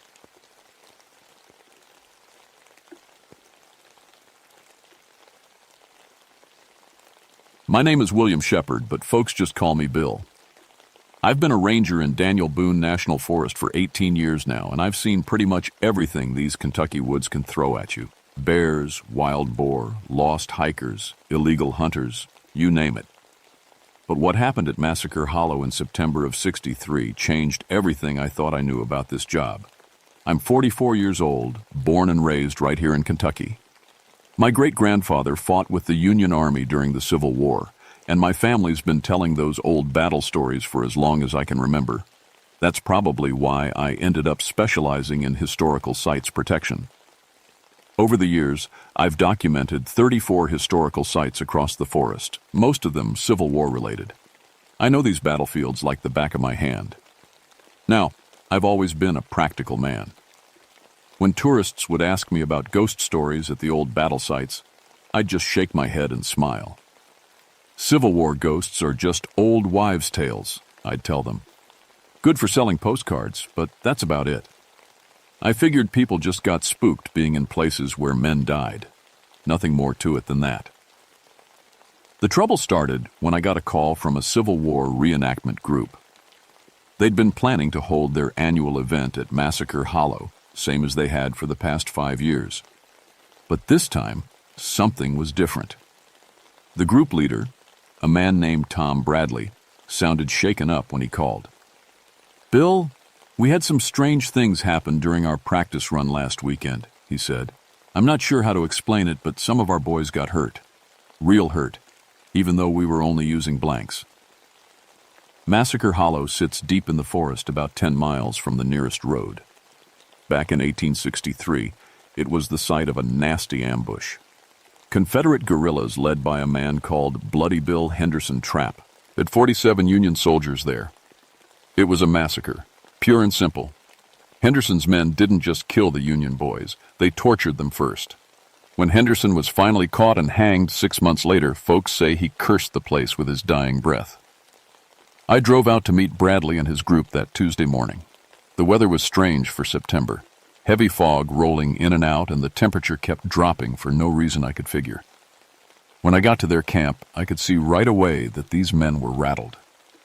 "Show me what happened," I said. Bradley led me to the clearing where they'd been practicing. We were running through the ambush scene, just like always. Our Confederate boys were hidden up in those rocks, and the Union soldiers were marching through the hollow. Everything was going normal until about sunset. He pointed to a spot near the center of the clearing. That's where it started. The temperature just dropped like someone opened a freezer door. Then we started hearing things. Sounds of battle that weren't coming from us. I looked around the area. It was just a normal forest clearing, maybe 100 yards across, surrounded by thick woods and rocky outcrops. Perfect spot for an ambush, which is why Henderson had chosen it all those years ago. What kind of sounds? I asked. Gunfire, screaming, men shouting orders. But here's the thing, Bill. It was all in the old style. Commands I'd never heard before, but they sounded real military. And the gunfire wasn't like our blanks. It was different, heavier. Bradley's friend, a man named Pete Morris, stepped forward. He was holding his arm in a sling. "Show him your wound, Pete," Bradley said. Pete rolled up his sleeve. There was a nasty gash on his forearm, already starting to heal but still raw-looking. "Musket ball did that," Pete said quietly. "But that's impossible, because we're only firing blanks. I've been doing this for 12 years, and I know the difference." I examined the wound. It certainly looked like something had torn through his arm, and there was still some metal fragments embedded in the flesh. But that didn't make sense. Blank cartridges don't have projectiles. "Did you see who shot you?" I asked. Pete and Bradley exchanged glances. "That's the thing," Pete said. "I saw the muzzle flash, but when I looked to see who fired, there was nobody there. Just empty woods." I spent the rest of the day looking around the site, taking notes and trying to find some logical explanation. Maybe someone had mixed live rounds in with the blanks by accident. Maybe there were illegal hunters in the area who'd fired by mistake. But I couldn't find any evidence of that. As the sun started to set, I noticed the temperature dropping again. The fog was rolling in thick, and I could barely see 20 feet in any direction. That's when I heard it for the first time, the sound of marching feet coming from deeper in the woods. I called out, thinking maybe there were other reenactors in the area. But there was no answer, just the steady sound of boots on leaves getting closer. That's when I knew something was very wrong at Massacre Hollow. The next morning, I called for backup. Carl Preston had been a ranger almost as long as me, and he knew the historical sites better than anyone. If something strange was happening at Massacre Hollow, I wanted Carl there to help figure it out. Carl brought along a box of historical documents about the 1863 ambush. We spread them out on the tailgate of my truck and went through them carefully. "Look at this," Carl said, pointing to an old military report. "Henderson's guerrillas didn't just kill those Union soldiers. They tortured them for information first, mutilated some of them. It was bad enough that even other Confederate units wouldn't work with Henderson after that." I read through the report. It painted a picture of men who had lost all sense of honor or decency. Henderson's group had become more like wild animals than soldiers. "And here's Henderson's execution record," Carl continued. "Says he cursed the battlefield with his last words, told the hangman that he and his boys would keep fighting the war until Judgment Day." "You don't believe in that stuff, do you?" I asked. Carl shrugged. "I didn't used to, but I've been doing some research since you called. There have been reports of strange things at Massacre Hollow going back decades. People seeing soldiers in the woods, hearing battle sounds, finding old bullets in trees.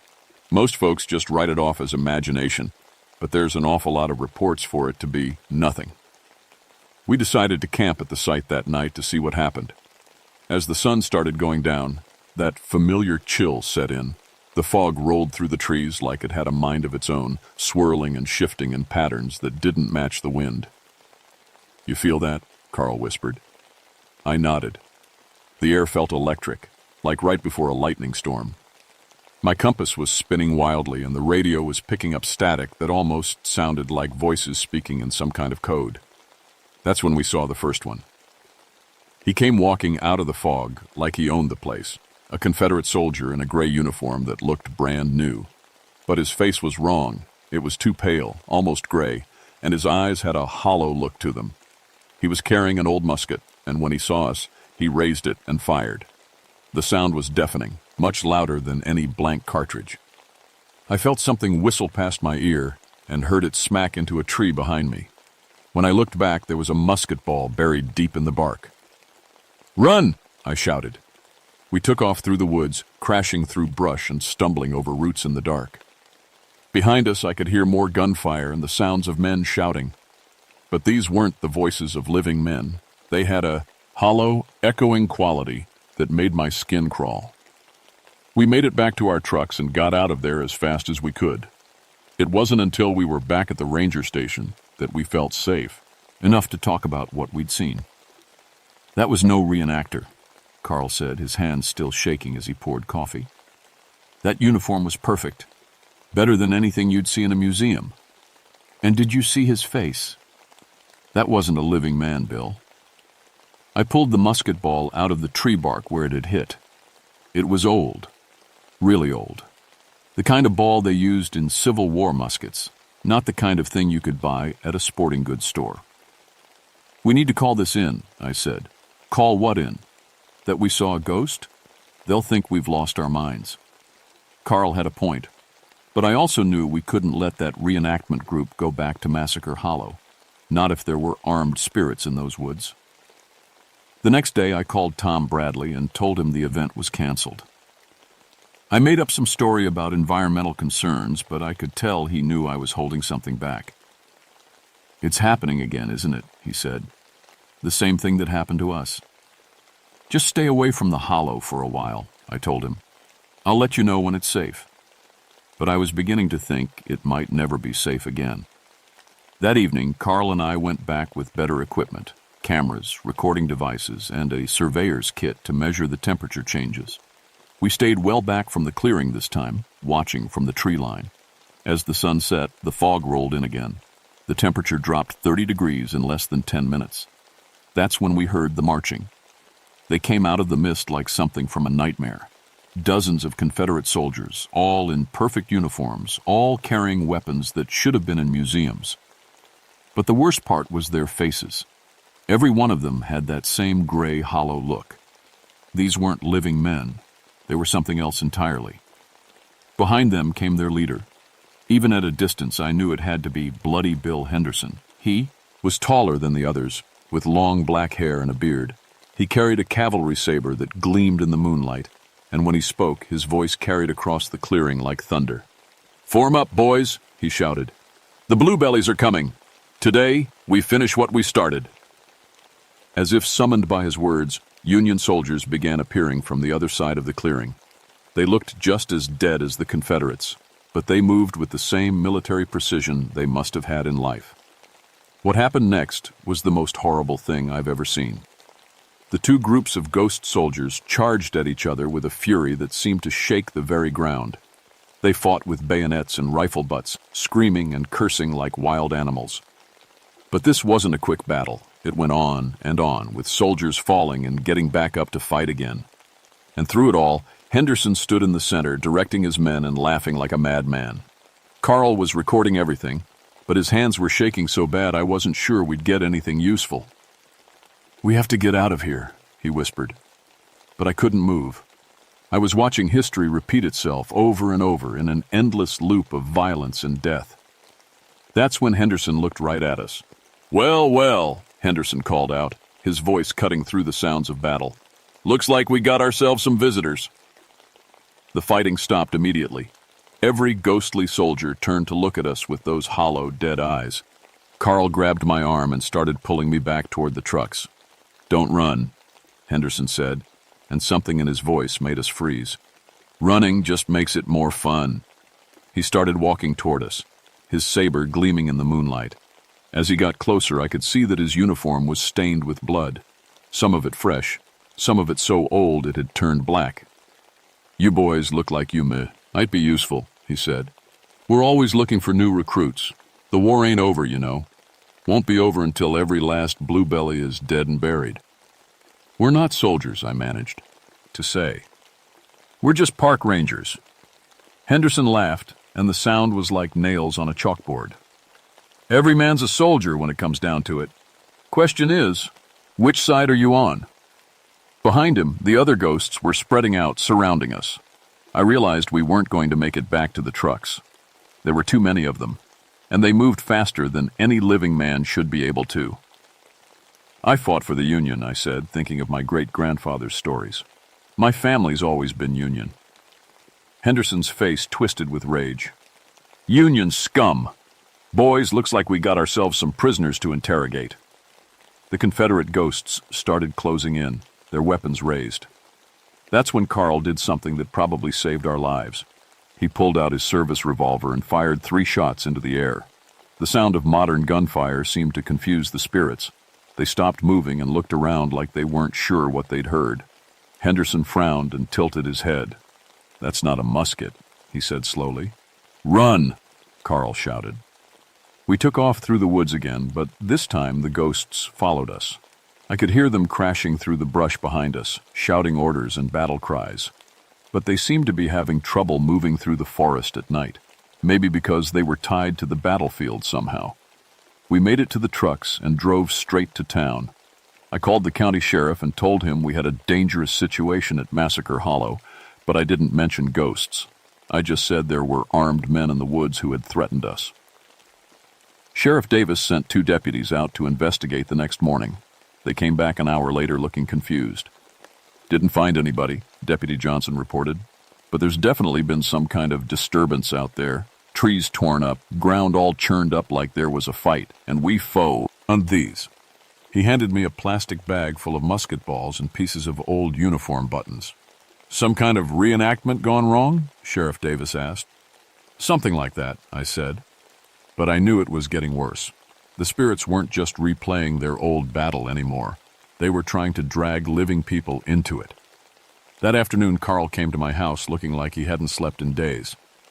I've been doing more research, he said, talking to some of the old-timers in town. This has happened before, Bill. Back in 1923, a hunting party disappeared at Massacre Hollow. They found their bodies 3 days later, all dressed in Civil War uniforms and armed with antique weapons. The coroner said they'd been shot with musket balls. What else? In 1941, a group of Boy Scouts camping near the hollow reported seeing soldiers in the woods. 2 of the boys went missing. When they found them the next morning, they were wearing pieces of Confederate uniforms and speaking in some kind of old-fashioned dialect. They had to be hospitalized for weeks before they went back to normal. Carl pulled out a folder full of newspaper clippings and police reports. It happens every 20 years or so, always in September when the fog is thick. And it's always the same. People see the ghost soldiers and some of them get pulled into the battle somehow. What are you saying? I'm saying Henderson found a way to keep recruiting new soldiers for his army. He's been doing it for 100 years. That night, I couldn't sleep. I kept thinking about Henderson's words. Every man's a soldier when it comes down to it. What if he was right?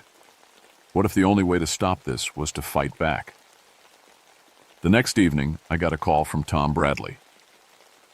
3 of his reenactors had decided to go back to Massacre Hollow on their own, despite my warnings. They left this morning, Bradley said. I tried to stop them, but they said they weren't going to be scared off by ghost stories. I called Carl and we drove out to the hollow as fast as we could. We found their truck parked at the trailhead, but there was no sign of the men. As the sun started to set, we heard the familiar sounds of battle coming from the clearing. But this time, there was something different about it. The voices sounded more alive, more human. We crept through the woods to our observation spot and looked out at the clearing. The ghost battle was happening again, but now there were 3 modern men fighting alongside the Confederate spirits. They were wearing pieces of Civil War uniforms over their regular clothes, and they were fighting with the same savage fury as the ghosts. Dear God, Carl whispered. He's converted them. Henderson was standing in the center of it all, directing the battle like a conductor leading an orchestra. When he saw us watching, he smiled and waved his saber in our direction. Come on down, boys, he called out. The war's just getting started. But I could see something else in his expression. Hunger. He wasn't just replaying an old battle anymore. He was building an army, and he wanted us to join it.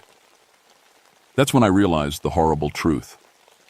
Every 20 years, when the conditions were right, Henderson's spirits became strong enough to cross over into our world. And every time they did, they took some of the living back with them. We had to stop them, but I was beginning to think it might already be too late. The next morning, I drove to the county seat to research property records and old newspaper archives. What I found made my blood run cold. Massacre Hollow had been the site of more than just one Civil War battle. According to the records, Henderson and his men had been practicing some kind of dark ritual before the ambush. They'd murdered several prisoners in a specific pattern, arranging their bodies in a circle around what they called a spirit anchor. An 1863 Army report described finding the remains. The enemy had arranged the deceased in a manner suggesting occult practices. Investigation revealed evidence of ritual murder and desecration of remains. Site was not properly consecrated due to urgent tactical requirements. That was the key. The Union Army had never properly buried the dead or consecrated the battlefield. Henderson's men had bound their souls to the site through blood ritual, and they'd been trapped there ever since. I called the local Methodist minister, Reverend Josiah Mills, and asked him to meet me at the ranger station.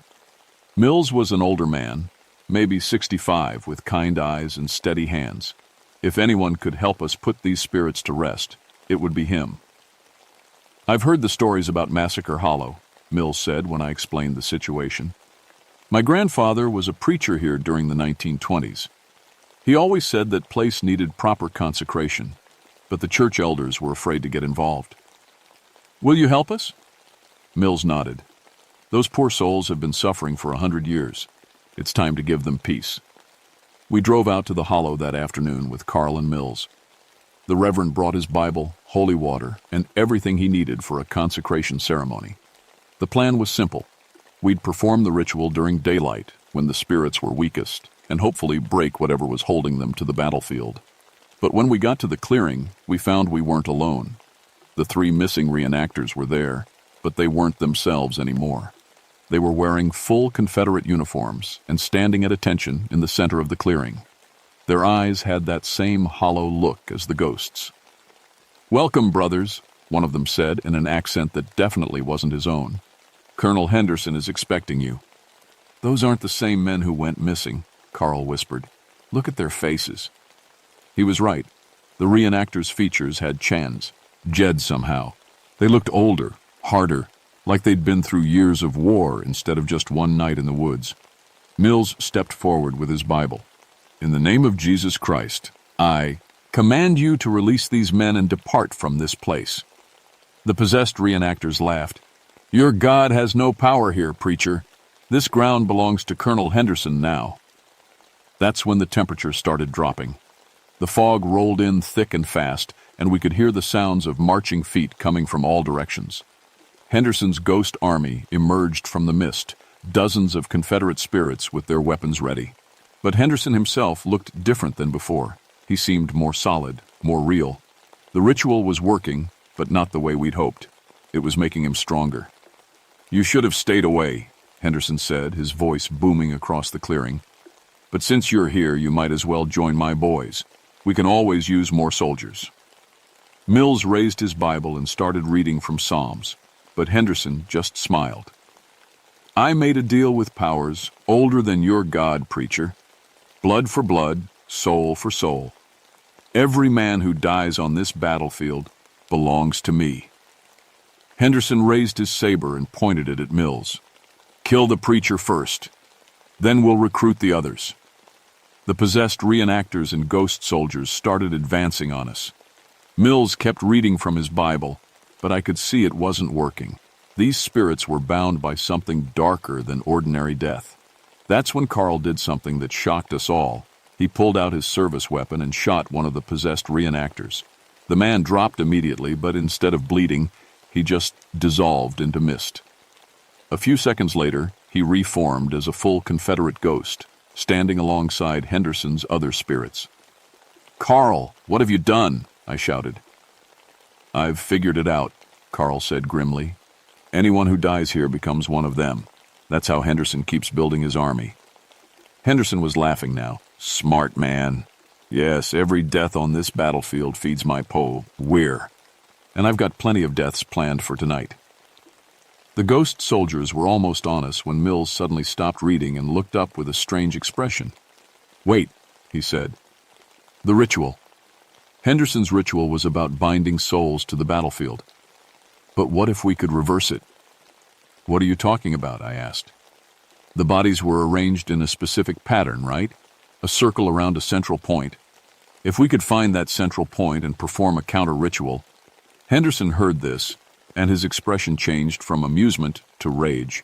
"You don't know what you're messing with, old man. Some things are meant to stay dead." But Mills was already moving, looking around the clearing with new purpose. "There." He pointed to a spot near the center of the clearing where the ground looked different, darker, more disturbed. "That's where they performed the original ritual." Henderson roared with fury and charged at Mills with his saber raised. But the old preacher was braver than he looked. He stood his ground and began reciting what sounded like Latin. The effect was immediate. Henderson's charge slowed, and the other ghosts began writhing like they were in pain. The fog started swirling faster, and the temperature dropped even more. "Keep going," I shouted to Mills. But Henderson wasn't finished. With a tremendous effort, he broke through whatever was holding him back and drove his spectral saber through Mills' chest. The old preacher gasped and fell to his knees, but he kept reciting the counter-ritual even as his life ebbed away. And then something terrible happened. As Mills died, his body began to change. His clothes shifted into a Confederate uniform, and when he stood up, his eyes had that same hollow look as the other ghosts. "Welcome to the regiment, preacher," Henderson said with satisfaction. But Mills, or what had been Mills, smiled gray, like, "I'm not done yet, Colonel." And he continued the Latin recitation, but now with the power of the spirits themselves behind it. The effect was devastating. One by one, Henderson's ghost, soldiers began dissolving, their souls finally free to move on. The possessed reenactors collapsed as the spirits left their bodies. Henderson himself was fighting it. But even he couldn't resist the power of the counter-ritual being spoken by one of his own soldiers. "This isn't over," he screamed as his form began to fade. "I'll be back. The war will never end." But his voice was getting weaker, and within minutes, the clearing was empty except for the unconscious reenactors. Mills' ghost looked at us one last time, and for a moment, his eyes were kind again. "It's finished," he said. Then he too dissolved into mist and was gone. The sun was rising, and Massacre Hollow was quiet for the first time in 100 years. The three reenactors woke up with no memory of the past few days. They thought they'd just gotten lost in the woods and passed out from exhaustion. We drove them to the hospital for observation, but they were physically fine. Officially, the deaths were blamed on a reenactment accident with live ammunition. 4 people died that week. The original 3 reenactors who'd been converted, plus Reverend Mills. But according to the records, Mills died of a heart attack at home. Only Carl and I knew the truth about what really happened in those woods. I had Massacre Hollow closed to the public permanently. The historical markers were removed, and the trails were officially decommissioned due to environmental concerns. It's been 2 years now, and there haven't been any more reports of supernatural activity. But I still patrol the area regularly, especially in September when the fog gets thick. Because Henderson's last words keep echoing in my mind. "I'll be back. The war will never end." Carl retired 6 months after the incident. He said he couldn't sleep at night, kept dreaming about ghost soldiers and battlefield screams. I don't blame him. What we sometimes all out there changed us both. I've been documenting everything that happened, keeping detailed records for whoever takes over this job after me, because I have a feeling this isn't really over. Henderson had 100 years to perfect his spiritual bindings, and men like that don't give up easy. I've also been researching other Civil War battlefields in the area. There are stories, whispered rumors about places where the dead don't rest easy. Shiloh, Antietam, Gettysburg, they all have their ghost stories. But how many of those stories are real? Last month, I got a call from a ranger in Tennessee. He'd heard about the incident at Massacre Hollow and wanted to compare notes. Seems they've been having similar problems at a battlefield near Nashville. Disappearances, strange sightings, people finding old musket balls in trees. The thing is, he told me, Our battlefield was consecrated properly after the war. But lately, it's like something's been stirring them up again. Like they're being called to fight by something stronger than whatever was keeping them at rest. That conversation kept me awake for 3 straight nights. Because I started wondering, what if Henderson wasn't working alone? What if there were other Confederate officers out there, other men who'd made deals with dark powers to keep fighting their war? What if Massacre Hollow was just the beginning? I've put in for early retirement. After 18 years in these woods, I've seen enough. But before I go, I'm writing all of this down. Every detail, every conversation, every moment of terror. Because whoever comes after me needs to know what they're up against. And if you're reading this, if you're the one who found my files, then listen carefully. Stay away from Civil War battlefields when the fog rolls in. If you hear the sounds of marching feet or distant gunfire, don't investigate. Get as far away as you can and don't look back. Because the war isn't over. It may never be over. And somewhere out there in the mist, Bloody Bill Henderson is still recruiting soldiers for his army of the dead. Final note found attached to Ranger Shepard's files. William Shepard retired from the Forest Service in December 1963. He was found dead in his home 3 months later, apparently from natural causes. His body was discovered wearing pieces of a Civil War Confederate uniform. The coroner ruled it an eccentric final request, but investigating officers noted that Shepard had no known interest in Confederate memorabilia and had always identified as a Union descendant. The uniform pieces were authentic 1860s artifacts and showed signs of recent battle damage. Massacre Hollow remains closed to the public.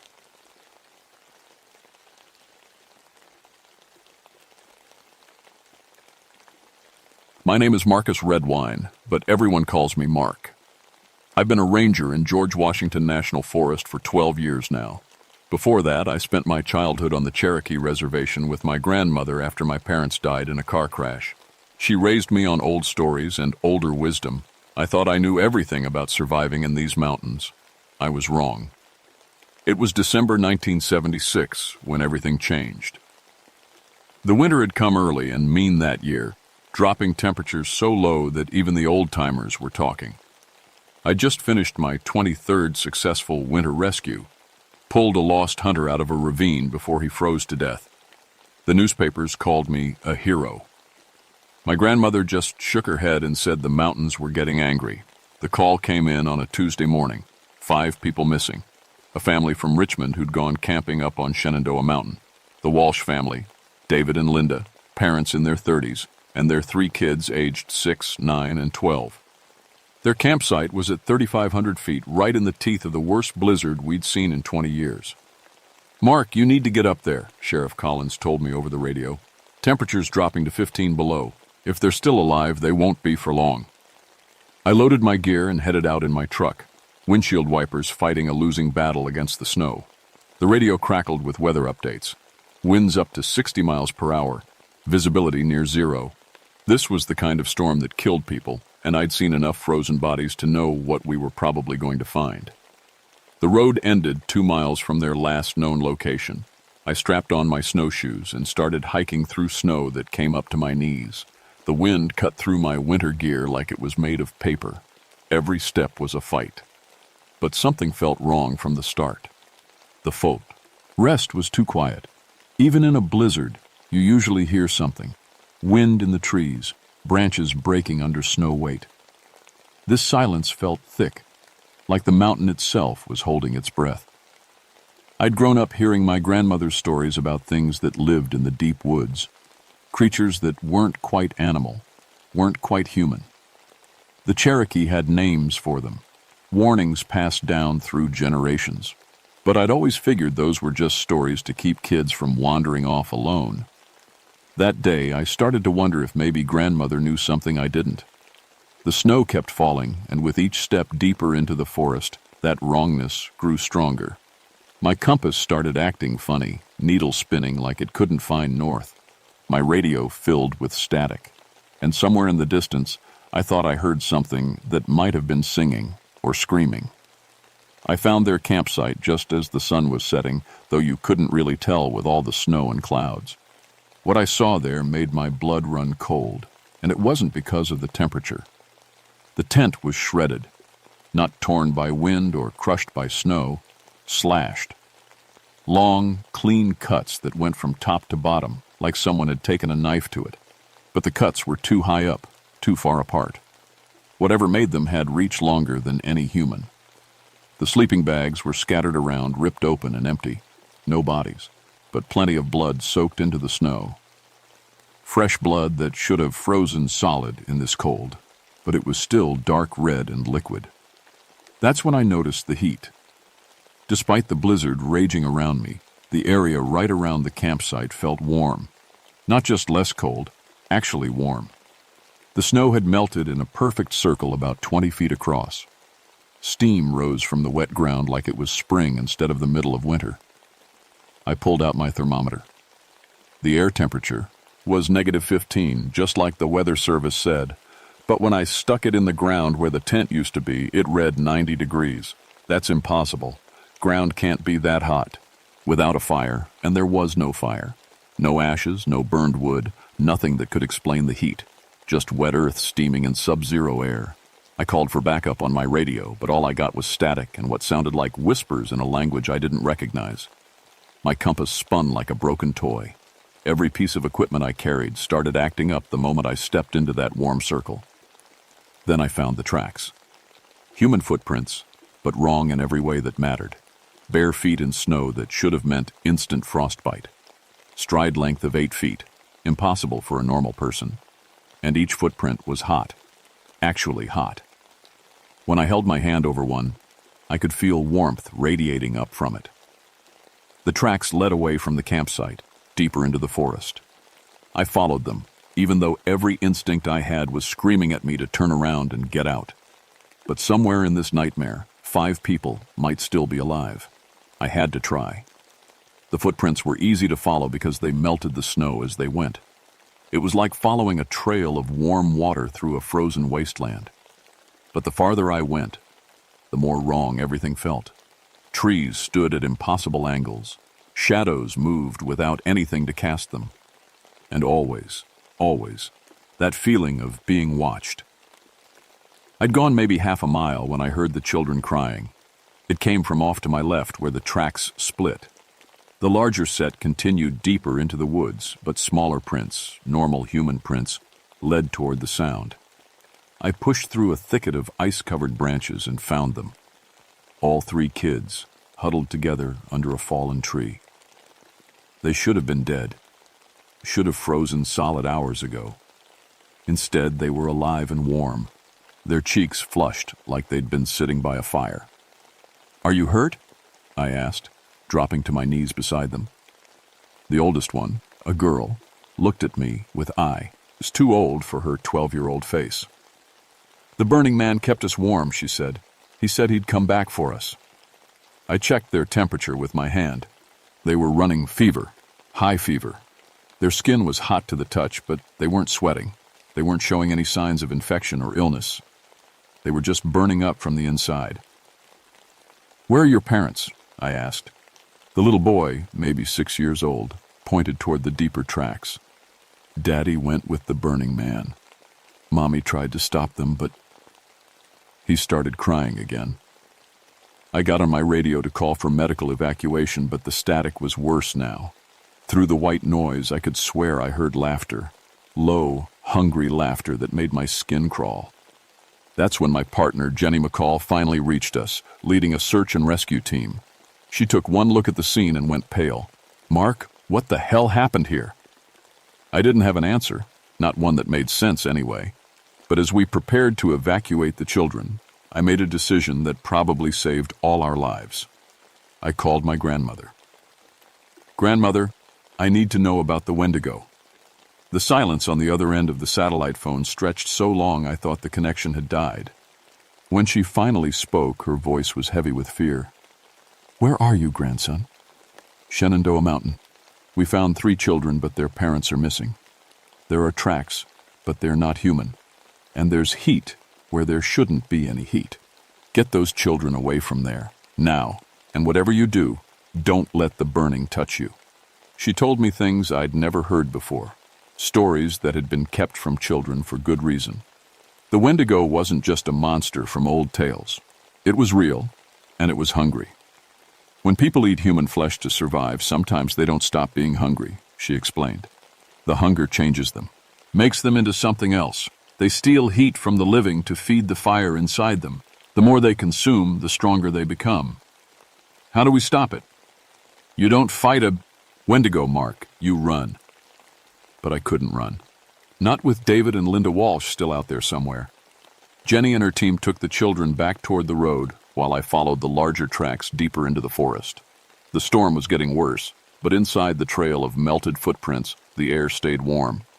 It was like walking through a tunnel of summer in the middle of winter hell. I found David Walsh 3 miles from the campsite. At first I thought he was dead. He lay sprawled in the snow, completely naked despite the cold. But as I got closer, I could see steam rising from his skin. His body temperature had to be over 100 degrees. David? David, can you hear me? His eyes opened, and I nearly fell backward. They were yellow, like an animal's eyes, and they held a hunger that made my stomach turn. He sat up with movements that were too fluid, too fast. When he smiled, I saw that his teeth had grown into fangs. So warm, he whispered, and his voice echoed strangely, like it was coming from somewhere much larger than his throat. You're so beautifully warm. He'd grown, not just taller, but stretched out, like someone had pulled him on a rack. His arms hung down past his knees, and his fingers ended in claws that looked sharp enough to cut steel. Where's Linda? I managed to ask. His smile widened. She helped me understand, helped me change. Now, I'm never cold again. I found what was left of Linda Walsh 20 feet away. The sight of her body will haunt me until the day I die. She'd been consumed, but not the way an animal would kill prey. This was something else, something that had drained every bit of warmth from her body until she was frozen solid from the inside out. David was on his feet now, moving toward me with that impossible grace. Join us, he said. Feel what it's like to never be cold again. I ran. Behind me, I heard something that get have been laughter, or might have been the sound of hunger itself. My snowshoes slipped and slid as I crashed through the underbrush, branches tearing at my face. But no matter how fast I moved, I could feel him getting closer. Then I heard Jenny scream. The sound cut through the storm like a knife. I changed direction, heading toward where I'd left the rescue team. What I found there nearly stopped my heart. The real Wendigo had arrived. It stood 12 feet tall, gaunt as a scarecrow, but radiating heat like a furnace. Its skin looked burned and blackened, but steam poured off it in waves. Its eyes were holes filled with fire, and when it opened its mouth, I saw rows of teeth like broken glass. Jenny was in its grip, her winter gear smoking where it touched her. Ice was forming on her hair and eyebrows even as she struggled. The thing was draining her body heat, pulling the warmth right out of her. The other rescue team members lay scattered in the snow around it. Some weren't moving. Others were making small hurt sounds that barely carried over the wind. And David Walsh stood beside the creature like they were old friends. Beautiful, isn't it? He called to me. Pure hunger given form. It showed me what I could become. The Wendigo turned its burning gaze on me, and I felt my body temperature start to drop just from its attention. This thing didn't just kill people. It fed on the very warmth that kept them alive. I had maybe seconds before it would drain me dry like it was doing to Jenny. My hand went to the emergency flares on my belt, and I remembered something my grandmother had told me years ago about creatures that lived in the cold. Fire feeds on fire, she'd said, but sometimes the biggest flame can starve the smaller ones. I pulled the pin on 3 flares at once and threw them at the Wendigo's feet. The reaction was instant and violent. The creature shrieked, a sound like metal tearing, and dropped Jenny. It stumbled backward, away from the blazing flares, and for the first time looked uncertain. David Walsh wasn't so smart. He lunged at me, probably thinking he could take me down before I could light another flare. He was wrong. The emergency flare went off right in his face. He screamed and fell backward, his superheated body hitting the snow with a hiss like a hot poker in water. But I could see more shapes moving in the darkness beyond the flare light. The Wendigo wasn't alone. It had been busy creating others, spreading its hunger through the mountain like a disease. And they were all coming for us. The circle of flare light was all that stood between us and the hungry dark. I could see them out there, shapes that had once been human, moving with that same terrible grace as David Walsh. The Wendigo had been busy this winter, turning lost campers and hunters into things like itself. Jenny was barely conscious, ice crystals forming on her lips despite being right next to the flares. The creature had drained so much heat from her that her body was shutting down. I pulled her closer to the fire, but I could see it wasn't enough. "The children," she whispered through chattering teeth. "Did we get the children out?" Before I could answer, David Walsh rose from where my flare had knocked him down. Half his face was burned away, but he was still moving, still hungry. "You can't stop it," he said, his voice a wet whisper. "The hunger is everything now. It's all any of us need." He was right about one thing. I couldn't stop it. Not all of them. But maybe I could buy time for Jenny and the others to get away. I lit 2 more flares and held one in each hand like torches. The Wendigo and its pack of transformed humans circled us just outside the light, testing the edges of the heat. That's when I heard my grandmother's voice, carried on the wind, despite being hundreds of miles away. She was singing one of the old songs, the ones in Cherokee that she'd never translated for me. But somehow, I understood every word. It was a song about fire, about the balance between heat and cold, hunger and satisfaction, about the price of consuming what shouldn't be consumed. The Wendigo heard it too, its burning eyes focused on me with something that might have been fear. "You know the old words," it said, and its voice was like wind through winter trees. "But they won't save you. Nothing can stop the hunger." "Maybe not," I said, backing toward where Jenny and the surviving rescue team members lay, "but I can make it work for what I need." I pulled the pins on my last 4 flares and threw them in different directions, creating a wider circle of heat and light. The transformed humans hissed and fell back, but the Wendigo stood its ground. "Fire against fire," I said, remembering grandmother's words. "Let's see which burns hotter." I grabbed an emergency heat pack from my gear and cracked it open. The chemical reaction made it hot enough to cook food on. Then I did something crazy. I threw it right at the Wendigo's chest. The creature caught it instinctively, and for a moment, its expression was almost puzzled. Then the heat pack exploded against its superheated skin. The Wendigo screamed, not the metal-tearing shriek from before, but something almost human, almost in pain. The heat pack had created a feedback loop. Its own burning body heat had caused the chemicals to react violently. But it wasn't enough to kill the thing, just hurt it. That's when David Walsh made his choice, even stretched and changed and made into something monstrous. Enough of the father remained in him to see his children's rescuers in danger. He looked at me, and for just a moment, his yellow eyes were human again. "My kids," he said. "Are they safe?" "Yes," I told him. He nodded once. Then he threw himself at the Wendigo. The collision sent both creatures tumbling into the snow outside our circle of flares. David wrapped his burning arms around the bigger monster and held on, even as it clawed at him with those terrible hands. "Not my children," he screamed. "You can't have my children." The 2 burning bodies rolled through the snow, melting it into steam and mud. They were both creatures of heat now, both feeding on the same source. And when 2 fires tried to consume the same fuel, the explosion lit up the entire mountainside. The blast knocked me flat and sent Jenny rolling away from the flares. Snow and debris rained down around us. When my vision cleared, there was nothing left where David Walsh and the Wendigo had been fighting except a crater of melted earth. The other transformed humans let out wails of loss and hunger, then scattered into the darkness.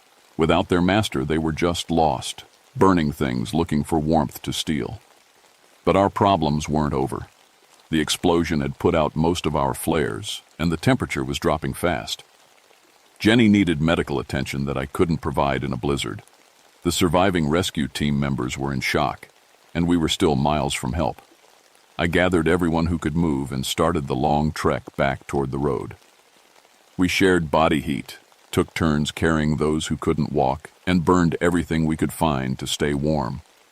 Just before dawn, we heard the helicopter.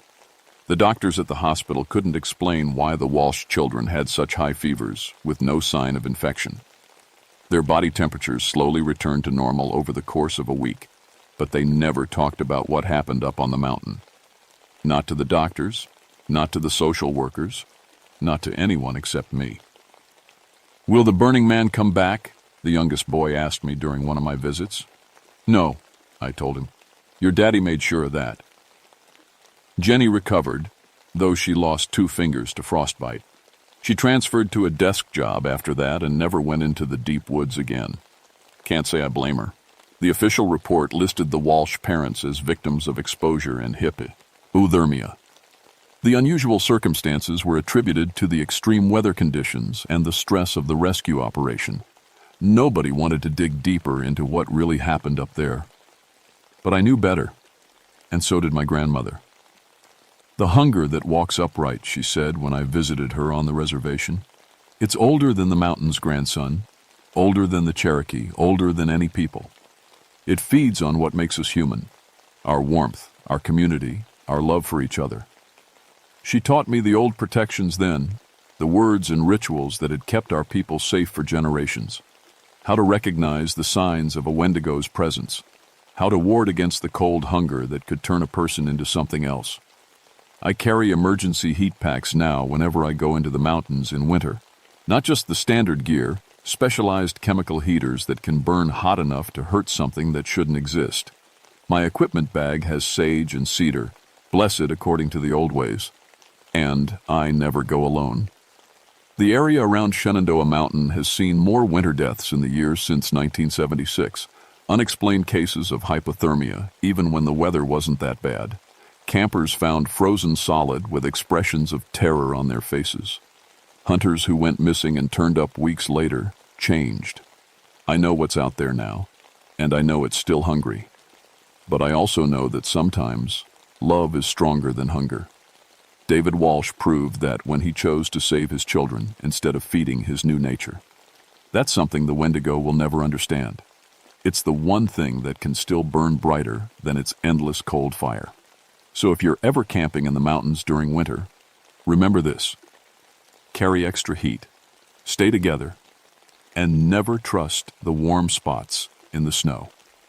Because sometimes, the most dangerous warmth comes from something that should be cold.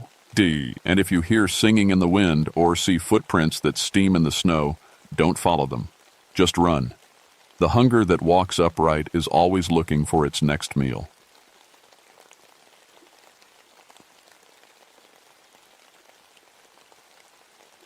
My name is Patricia Moonbeam, and I need to tell you what really happened in Pisgah National Forest in May of 1985. I've been a park ranger for 9 years now, and I've seen things that would make most people pack up and move to the city. But what I'm about to tell you is different. It's the kind of story that makes you check your locks twice before bed. People call me Patty, and they trust me because I know these mountains. My Cherokee mother taught me to read the sky like a book, and my meteorology degree from NC State taught me the science behind it all. I've predicted 15 major weather events in my time here, saving dozens of lives. The local paper even wrote about my research on mountain weather patterns. I'm telling you this so you'll believe what comes next, because I know how crazy it sounds. I never believed in the old Cherokee stories about the moon-eyed people. My grandmother used to tell tales about pale-skinned folks who lived in caves before the Cherokee came to these mountains. Ancient people with huge eyes who couldn't stand sunlight. Just stories, I thought. Ways to explain things our ancestors couldn't understand. Then the fog came. It started the second week of May. I was doing my morning rounds near Rough Ridge when I noticed the mist rolling in from the valley. Nothing unusual about that. These mountains make their own weather. But this fog was different. It hung in patches, thick as cotton, in places where fog had no business being. The Weather Service said clear skies, but I was staring at walls of white mist that you couldn't see 5 feet through. The fog lasted 3 weeks. 3 weeks of visibility so bad that hikers got lost 50 yards from the main trail. That's when the calls started coming in. First call was from a group of college kids from Charlotte. They'd been camping near the limestone caves up on Rough Ridge, those deep ones that go way back into the mountain. The kids were shaken up, talking about albino people, watching them from the tree line. Said these pale figures just stood there in the fog, not moving, not making a sound. I figured it was just the mist playing tricks on their eyes. You see shapes in fog that aren't really there. But then more reports came in. Different groups, different days, all describing the same thing. Extremely pale people, tall and thin, moving through the fog like they owned it. That's when people started disappearing. The first group was a family of 4 from Tennessee. They'd checked in at the ranger station on a Tuesday morning, planning to hike the cave trail. When they didn't check out by Thursday, we started searching. Found their camp exactly as they'd left it. Food still on the table, sleeping bags laid out, car keys in the tent. But no people. 4 days later, another group vanished. 2 couples from Asheville, experienced hikers who knew these trails better than some of my rangers. Same thing. Camp intact. People gone. No signs of struggle. I started mapping the disappearances, looking for patterns. Every single one happened near the cave systems. Every single one happened during heavy fog. And every single one left behind camps that looked like people had just stepped away for a minute and never came back. That's when I noticed something that made my skin crawl. The fog wasn't natural. It carried an electrical charge that killed radio signals. My equipment would work fine until I walked into one of those mist banks, then nothing but static. And the fog moved wrong. Against the wind, up hills instead of down, like something was controlling it. I requested backup and got Tommy Sequoia, another ranger with Cherokee blood who knew the old stories better than I did. Tommy took one look at my reports and got quiet. "Patty," he said, "I think we need to talk to my great-aunt Sarah." Sarah Owl was 93 years old and sharp as a hawk. She lived in a cabin on the reservation that had been in her family for 5 generations. When Tommy and I showed up with our files and our questions, she just nodded like she'd been expecting us. "The Moon-Eyed people," she said before we even finished explaining. "They're waking up."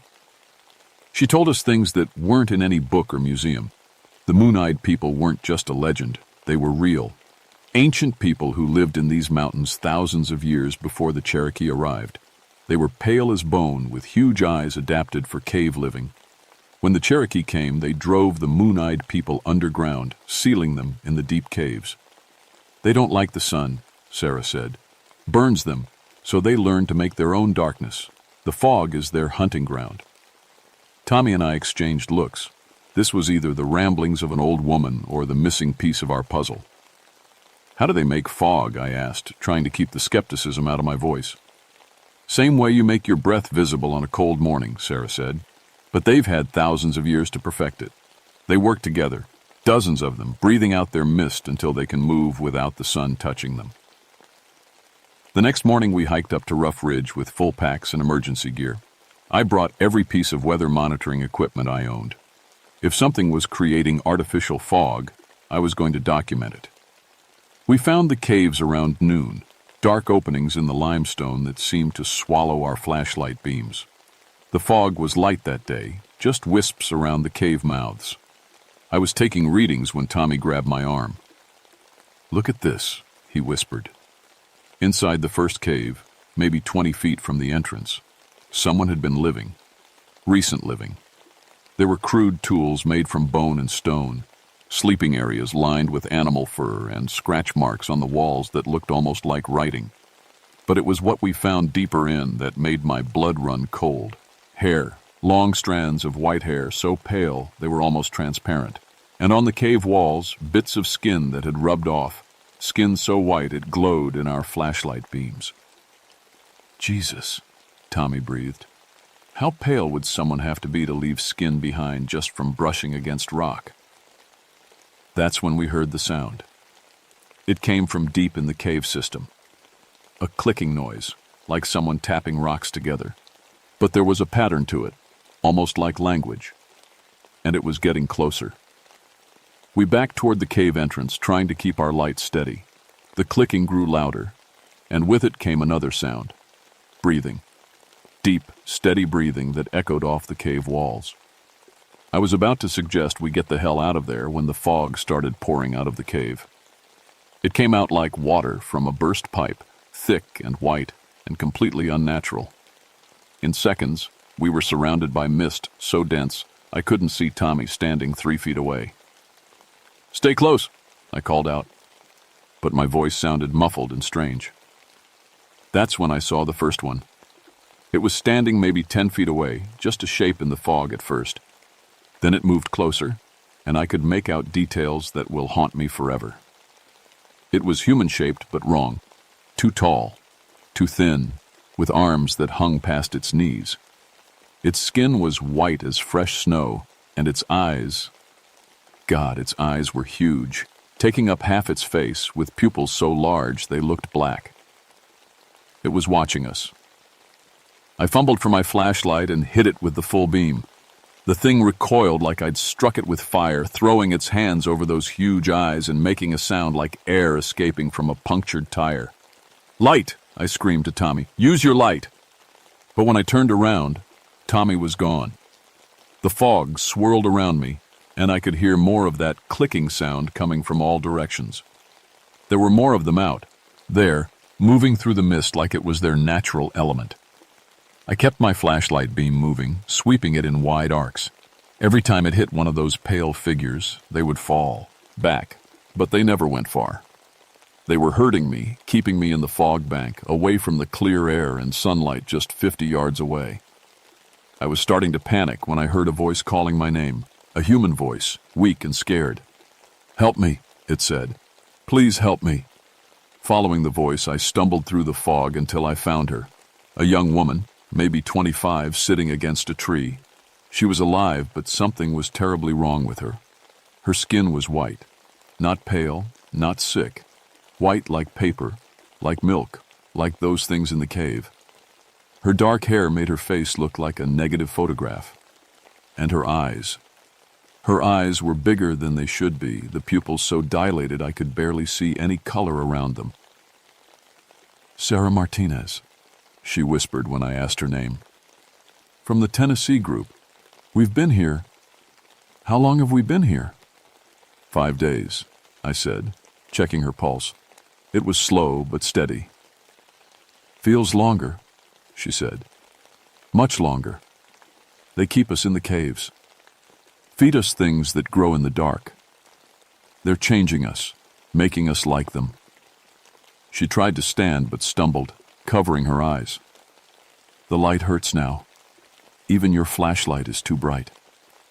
I helped her to her feet, trying to figure out how to get us both out of there. But the fog was getting thicker, and I could hear more clicking sounds getting closer. "They communicate that way," Sarah whispered. "The clicking. They're deciding what to do with us."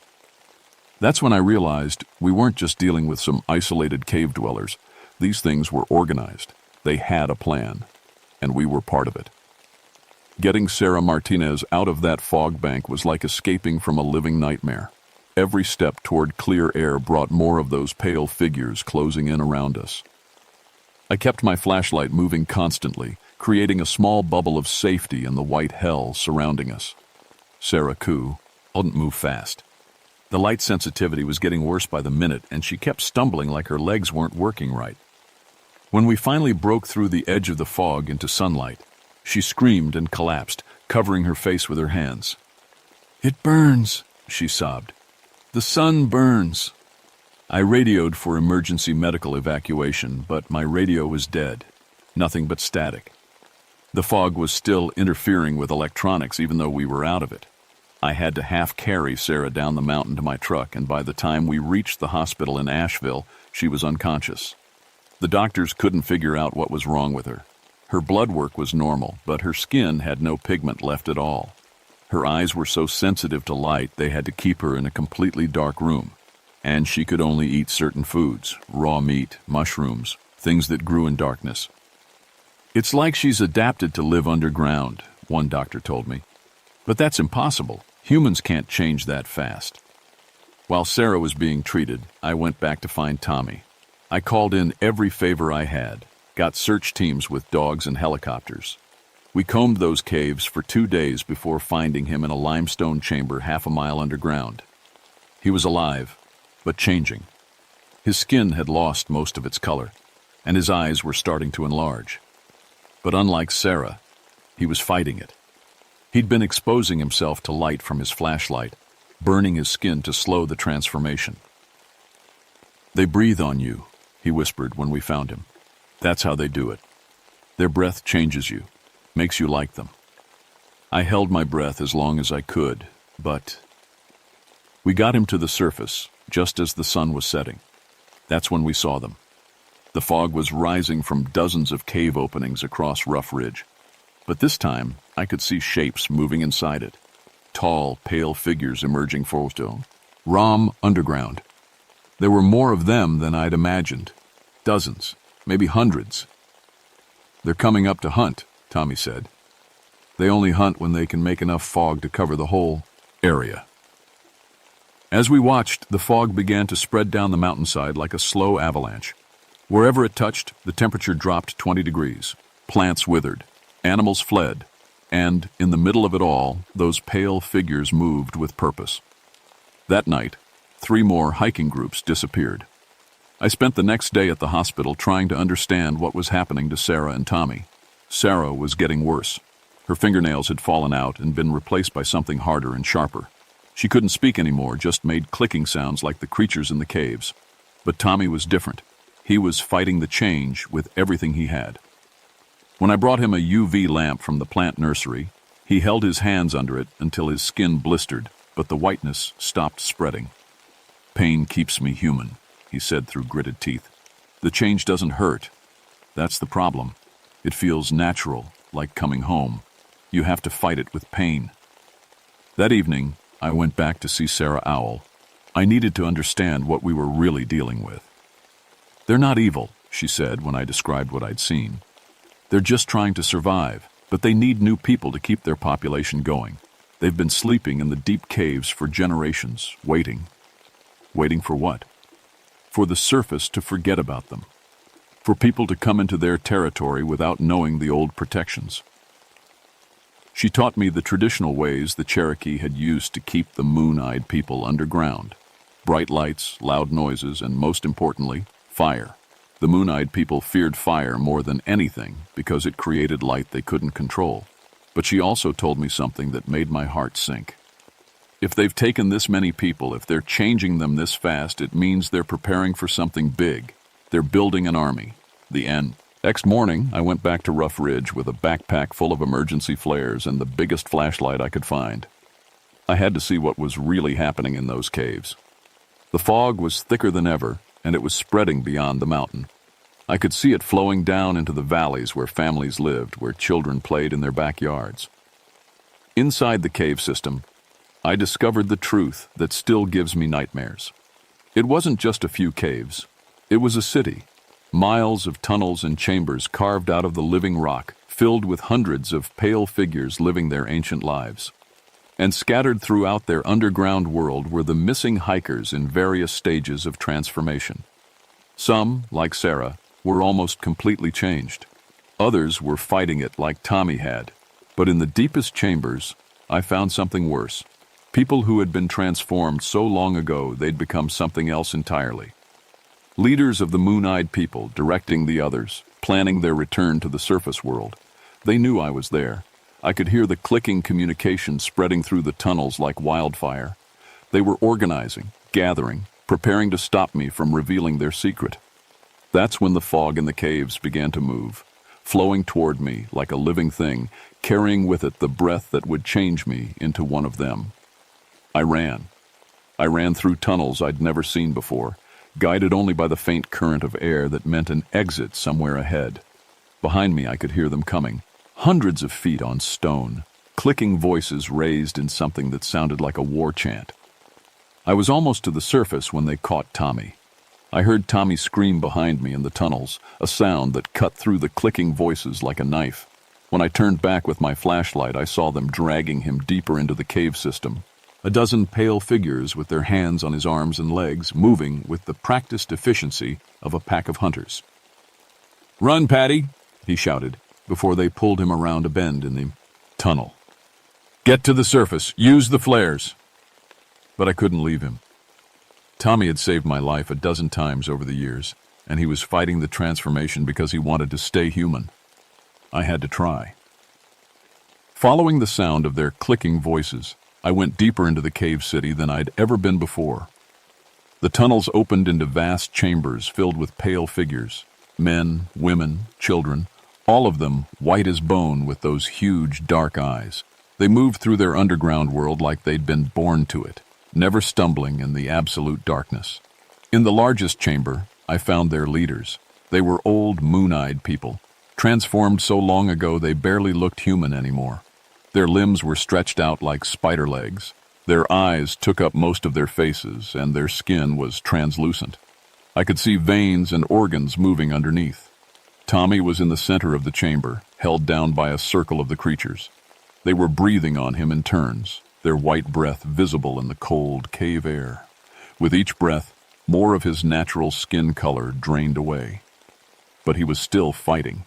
Every time they breathed on him, he would struggle, turning his face away, holding his breath until his lungs burned. The transformation was slower than it should have been because he wouldn't give in. One of the ancient leaders looked right at me. I don't know how it saw me in the darkness, but those huge eyes found me instantly. When it opened its mouth to speak, the voice was like wind through dry leaves. "Surface Walker," it said, "you have seen our city. You will join us or die here." "Let him go," I said, surprised by how steady my voice sounded. "Take me instead." The thing that had once been human tilted its head. "We will take you both. The surface world has forgotten us for too long. It is time to reclaim what was ours before the Cherokee, before all the others who drove us into darkness." Around the chamber, hundreds of pale figures began to move closer.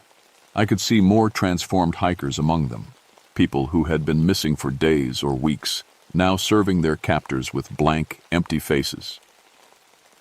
"The fog will spread beyond this mountain," the leader continued, "to the valleys, to the towns. We will take the children first, then the adults. In one generation, there will be no more surface dwellers, only us." That's when I understood what I was really dealing with. This wasn't just about a few missing hikers. The moon-eyed people were planning to retake the surface world, one person at a time, using their fog to hunt and their breath to transform. I thought about Sarah Martinez in her dark hospital room, no longer human. I thought about the families in the valleys below, children playing in their yards, having no idea that pale figures in the mist were coming for them. I pulled out the first flare. The ancient leader's eyes went wide as I struck it against the rough cave wall. The red flame burst to life, and every moon-eyed person in the chamber recoiled like I'd exploded a bomb. Their clicking voices rose to a shriek as they threw their hands over their eyes and stumbled backward. But there were too many of them, and I only had 6 flares.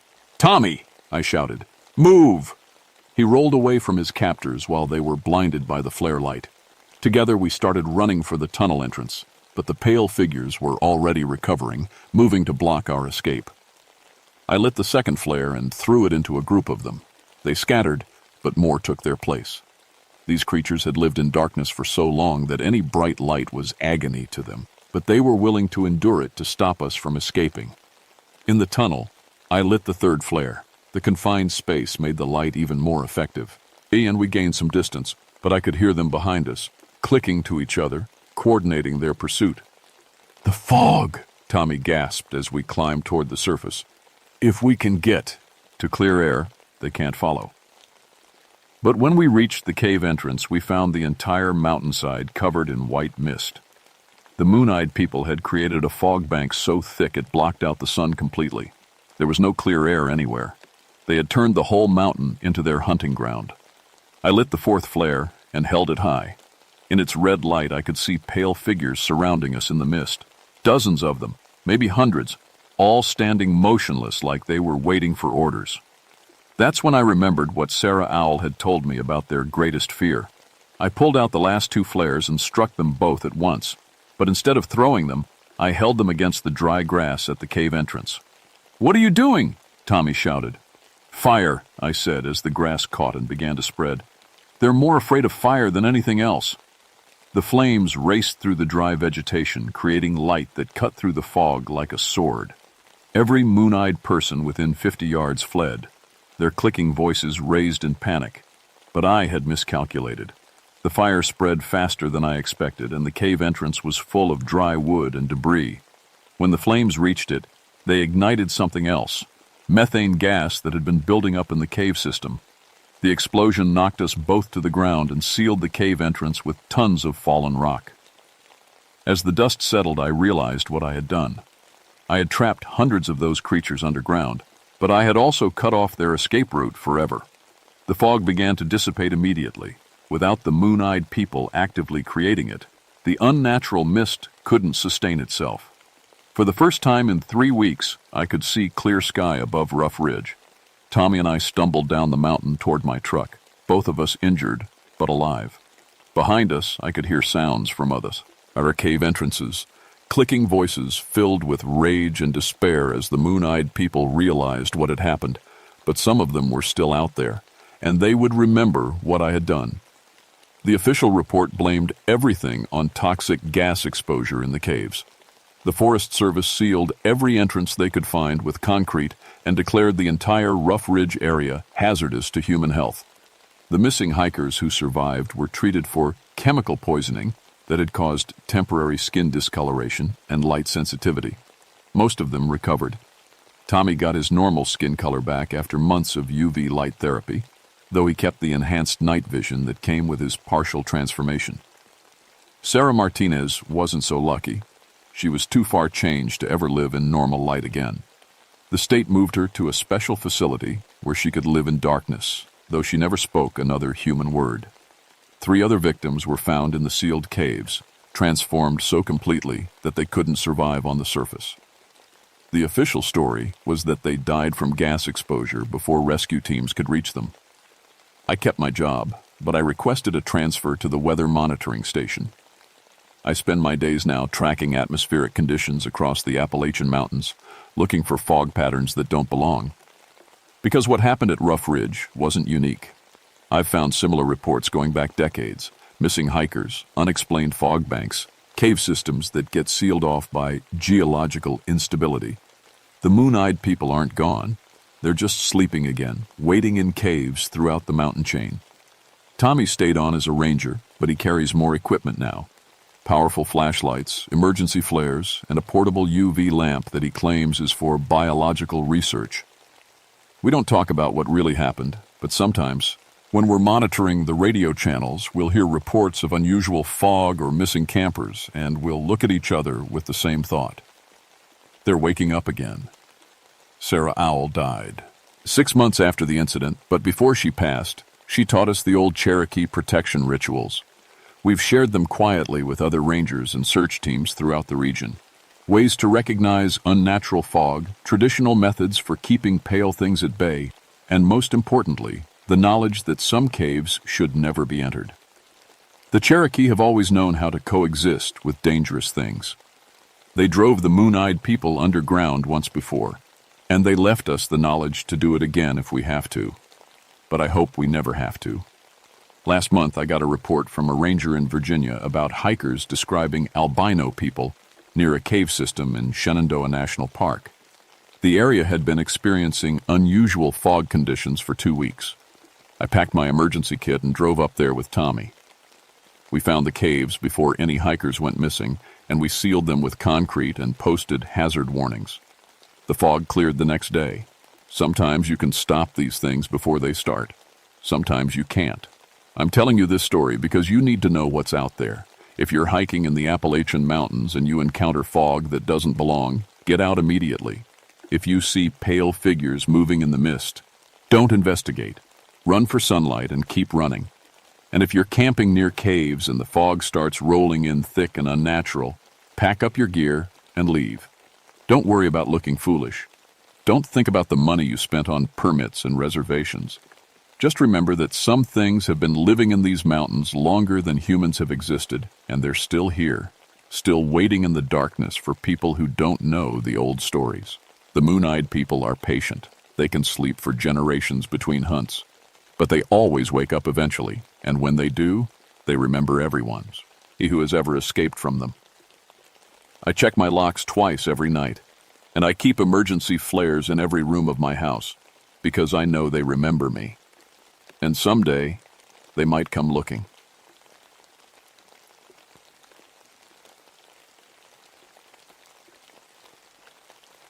My name is Douglas Ironwolf, and I've been a park ranger on the Blue Ridge Parkway for 15 years. Most folks call me Doug. I'm 41 now, half Lakota on my mother's side, and I've seen enough in my time to know when something's not right in these mountains. Before the ranger service, I spent 8 years as military police. That taught me to notice details others miss, like how animals act before a storm, or when someone's lying about what really happened to their car. In my 15 years patrolling these roads, I've prevented 67 vehicle accidents. I know every curve, every blind spot, every place where tourists get themselves in trouble. I work the night shift mostly. Prefer it that way.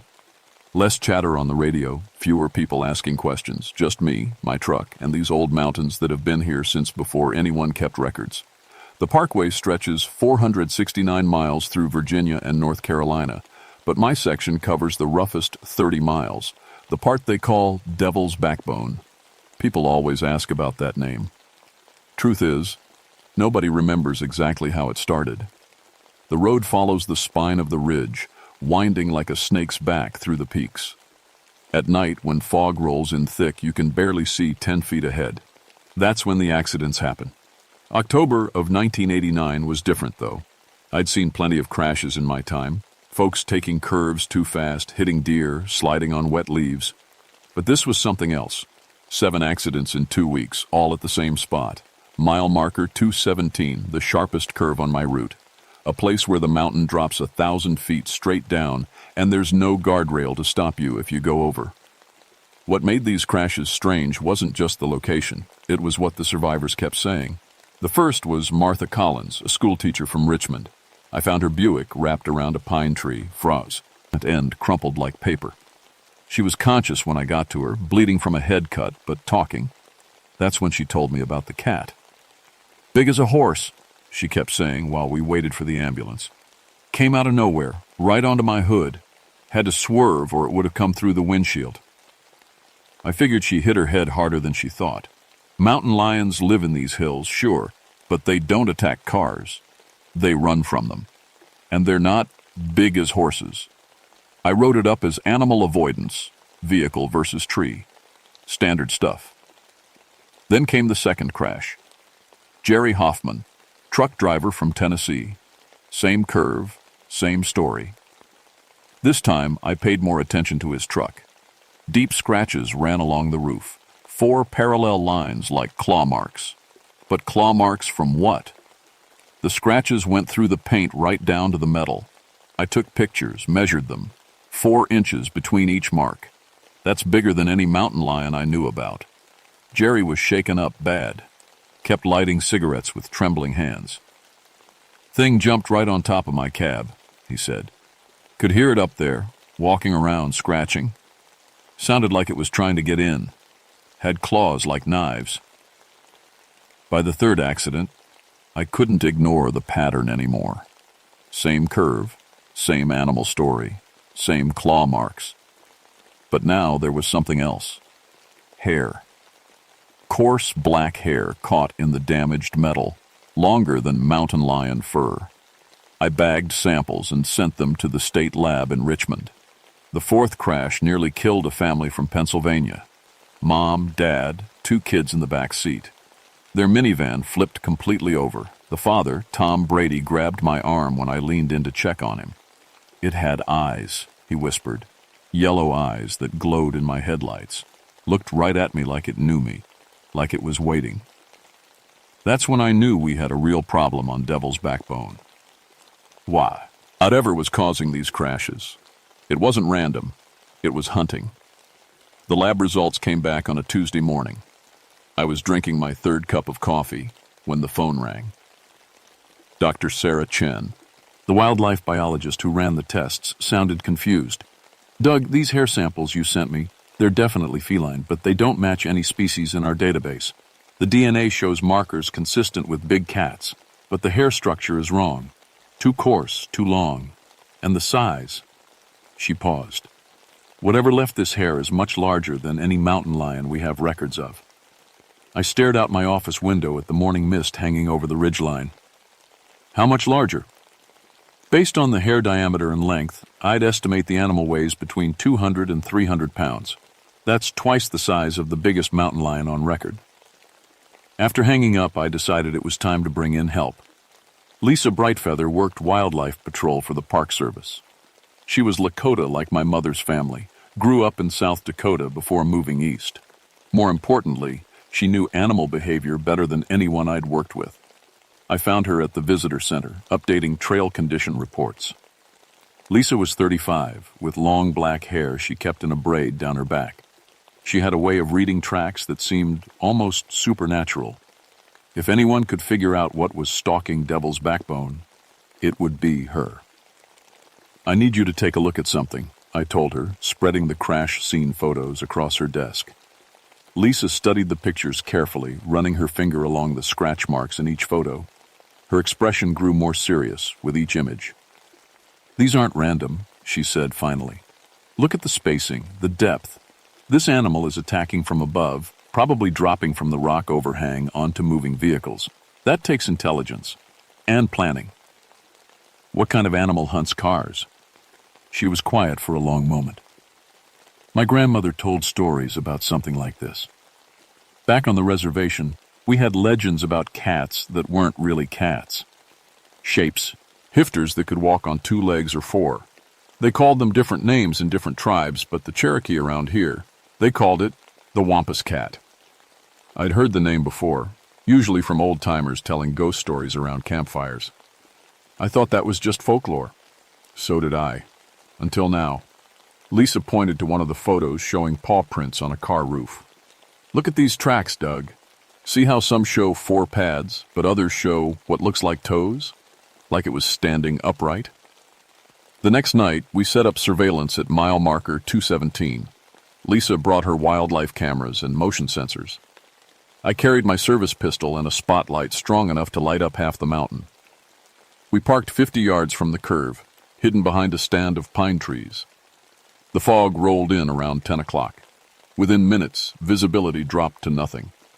We sat in the darkness, listening to the wind through the trees and the distant sound of traffic on the interstate far below. There, Lisa whispered. I followed her gaze to the rock overhang above the curve. Something was moving up there, a shadow darker than the surrounding darkness. It moved wrong, too fluid for a regular animal. Sometimes on 4 legs, sometimes appearing to stand upright. Then a car came around the curve, a little Honda, probably some college kid heading home late. The shadow on the rocks shifted, crouched, and then leaped. The creature landed on the Honda's roof with a metallic crash that echoed through the canyon. The car swerved wildly, tires screaming on asphalt. Through my binoculars, I could see the animal clearly for the first time. It was massive, at least 8 feet long from nose to tail, with black fur that seemed to absorb light. The body was muscular like a panther, but wrong somehow. Too big, too intelligent. And when it turned its head toward our hiding spot, its eyes caught the car's headlights and glowed like amber fire.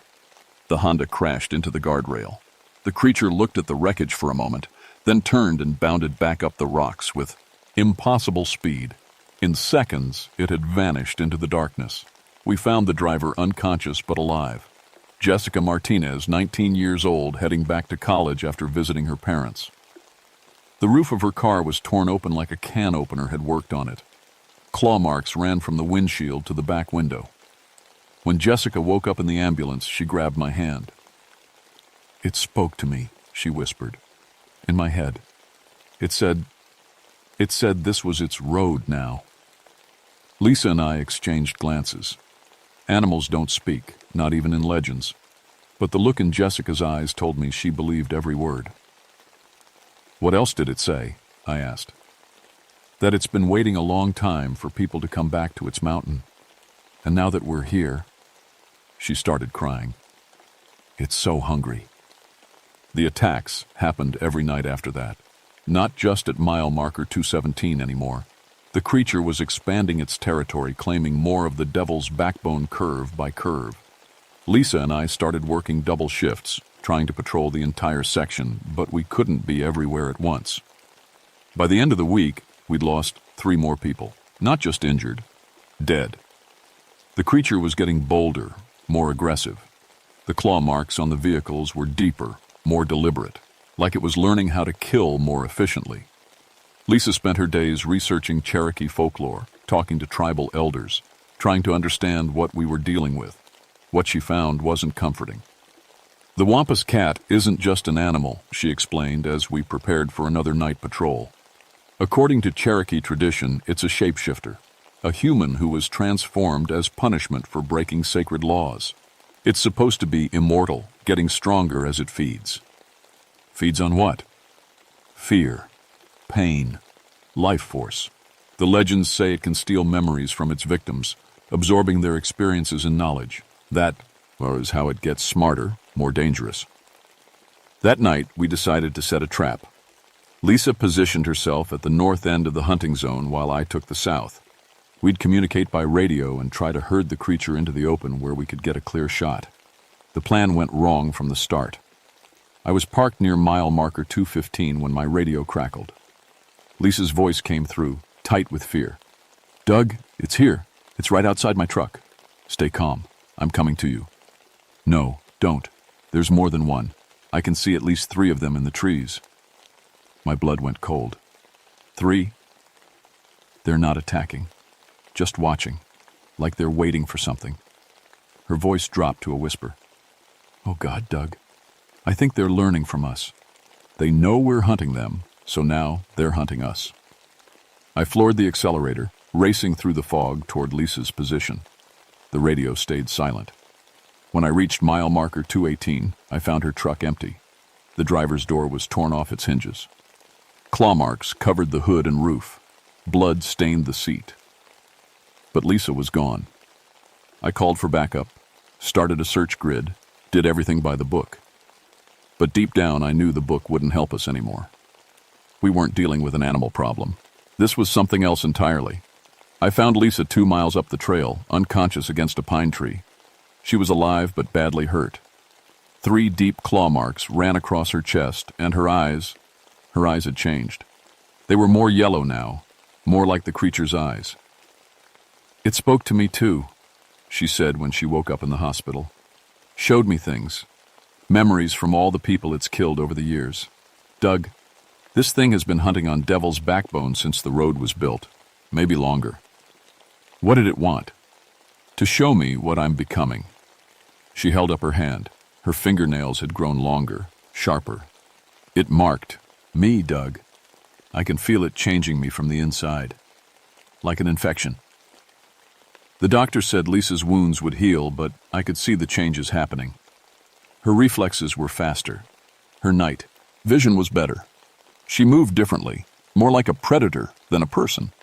And sometimes, when she thought I wasn't looking, she'd bare her teeth like she was practicing how to use fangs. That's when I realized the creature wasn't just killing people. It was recruiting them, building a pack. I had maybe 24 hours before I lost Lisa forever, and after that, there would be 2 creatures hunting on Devil's Backbone. Then 4, then 8. I had to end this before it spread. I called Joseph Crow Dog at 6 in the morning. He was an elder from the Cherokee Reservation in North Carolina, someone Lisa had mentioned in her research. If anyone knew how to fight a Wampus cat, it would be him. "You're dealing with something that should have been put to rest generations ago," he told me over the phone. His voice was gravelly, weathered by age and tobacco. "My great-grandfather told me about this creature. It's been bound to that mountain for over a century, but something has awakened it. How do we stop it? Fire, sacred fire blessed by Cherokee medicine, but not just any fire. It has to be prepared correctly, with the right prayers, the right herbs, and you have to face it in its own territory. It won't leave the mountain willingly." Crow Dog drove up from North Carolina that afternoon. He was 80 years old, but moved like a man half his age. His weathered hands carried a leather pouch filled with sage, cedar, and other plants I didn't recognize. "Your partner," he said, studying Lisa through her hospital room window. "She's already halfway changed. If we don't complete the ritual tonight, she'll be lost." Lisa was getting worse. Her temperature had spiked to 104 degrees, but she wasn't sweating. Her fingernails were now full claws, and she'd started growling in her sleep. The nurses were getting nervous. "I'm coming with you," she said when I told her the plan. "Isa, you're sick. You need to—" "I'm not sick, Doug. I'm changing. And I can feel what it wants, where it's going to be. You need me." She stood up, and I could see the new strength in her movements. "Besides, this thing is in my head now. If you don't stop it tonight, it'll have access to everything I know about police procedures, patrol routes, backup protocols. It'll be unstoppable." Crow Dog spent an hour blessing the sage and cedar, singing prayers in Cherokee that echoed off the hospital walls. Then he handed me a small bundle of the sacred plants. "Light this when you see the creature," he instructed. "The smoke will weaken it, make it vulnerable. But you have to get close. The blessing only works within 50 feet. What about weapons?" He reached into his pouch and pulled out 3 bullets. They were silver, carved with Cherokee symbols. "These will hurt it, maybe even kill it if you hit it in the heart. But remember, this creature has the memories of every person it's killed. It knows how to fight, how to think like a human. Don't underestimate it." We reached Devil's Backbone just after sunset. The fog was already rolling in, thick as soup. Lisa guided us to mile marker 217, the original hunting ground. She moved through the darkness like she could see perfectly, which scared me more than I wanted to admit. "It's here," she whispered, pointing to the rock overhang. "Can you feel it?" I couldn't feel anything but cold mountain air and my own fear. But then I heard it, a low growling that seemed to come from everywhere at once. The creature was circling us, just outside the range of my flashlight. "Light the sage," Lisa said urgently. "It's coming." I struck a match and touched it to the blessed herbs. Sweet smoke rose into the air, and immediately the growling stopped. Then I heard something that made my blood freeze. Laughter. Human laughter, but with an "ands," a small undertone that was completely wrong. "You brought me a gift," a voice said from the darkness. It sounded like a man speaking, but the words came from too high up, from the rocks above us. "The woman is almost mine now. Soon she'll hunt with me, and we'll own these mountains forever." The creature dropped from the overhang and landed 20 feet away. In the light of my flashlight and the sacred smoke, I could see it clearly for the first time.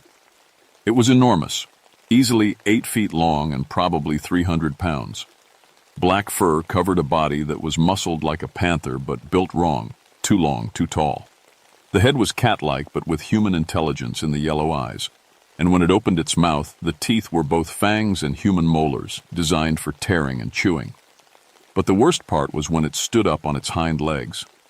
The creature rose to nearly 7 feet tall, balancing perfectly on legs that bent wrong like a human trying to walk like a cat.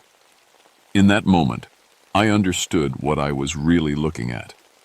This had been a person once, someone who'd been changed, transformed into something that was neither human nor animal, but a horrible combination of both. "I was the first," it said, speaking aloud now in a voice that sounded like gravel in a cement mixer. "A Cherokee medicine man who broke sacred laws, tried to use dark magic to gain power over death itself. The spirits punished me, bound me to this mountain, made me into this form. But they didn't expect me to like it." The creature began to circle us, moving sometimes on 4 legs, sometimes on 2. For 100 years, I waited, alone, hungry, forgotten. Then you built your road through my territory, brought me endless streams of prey. Now I'm strong enough to make others like me, starting with her. Lisa stepped forward, and for a terrifying moment I thought she was going to join the creature. But instead, she pulled out her service pistol and aimed it at the wampus cat's head. "I choose to stay human," she said, and fired. The silver bullet took the creature in the shoulder, spinning, flying it around. It screamed, Not an animal sound, but the cry of a person in terrible pain. Black blood splattered the rocks, and where it hit, the stone began to smoke. But the creature didn't die. Instead, it got angry. It charged us on all fours, moving faster than anything that size should be able to move. I dove one way, Lisa dove the other.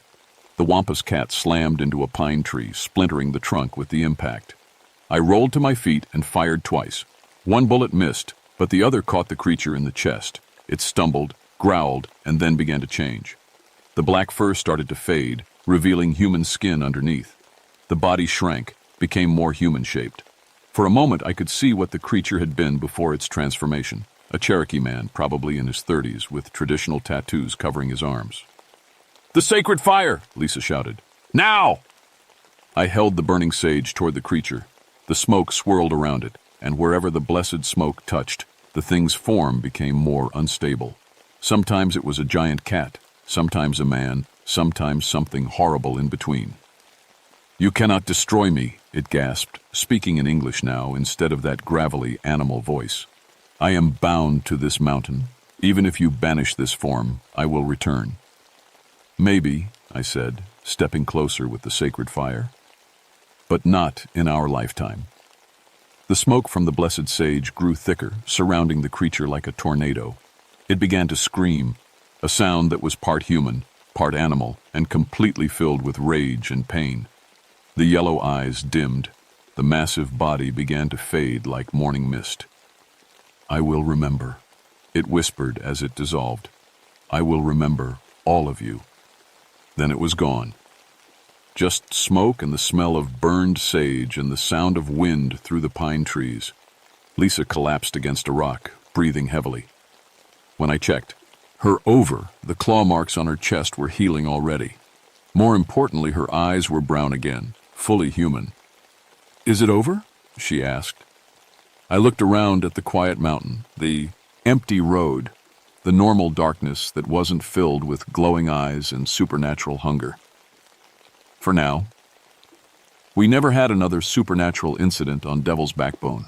The accidents stopped completely at mile marker 217. Tourists drive through safely now, never knowing what used to hunt them in the fog. But sometimes, on nights when the mist rolls in thick and I'm patrolling alone, I think I hear something moving in the rocks above the road. Something big, something patient, something waiting. Lisa transferred to another section of the parkway. She said she needed a fresh start, but I think the real reason was that she could still feel the creature's influence in these mountains. Some changes, once made, never completely go away. As for me, I keep Joseph Crowdog's phone number in my wallet, and I always carry a small bundle of blessed sage in my glove compartment, just in case the wampus cat decides to come home.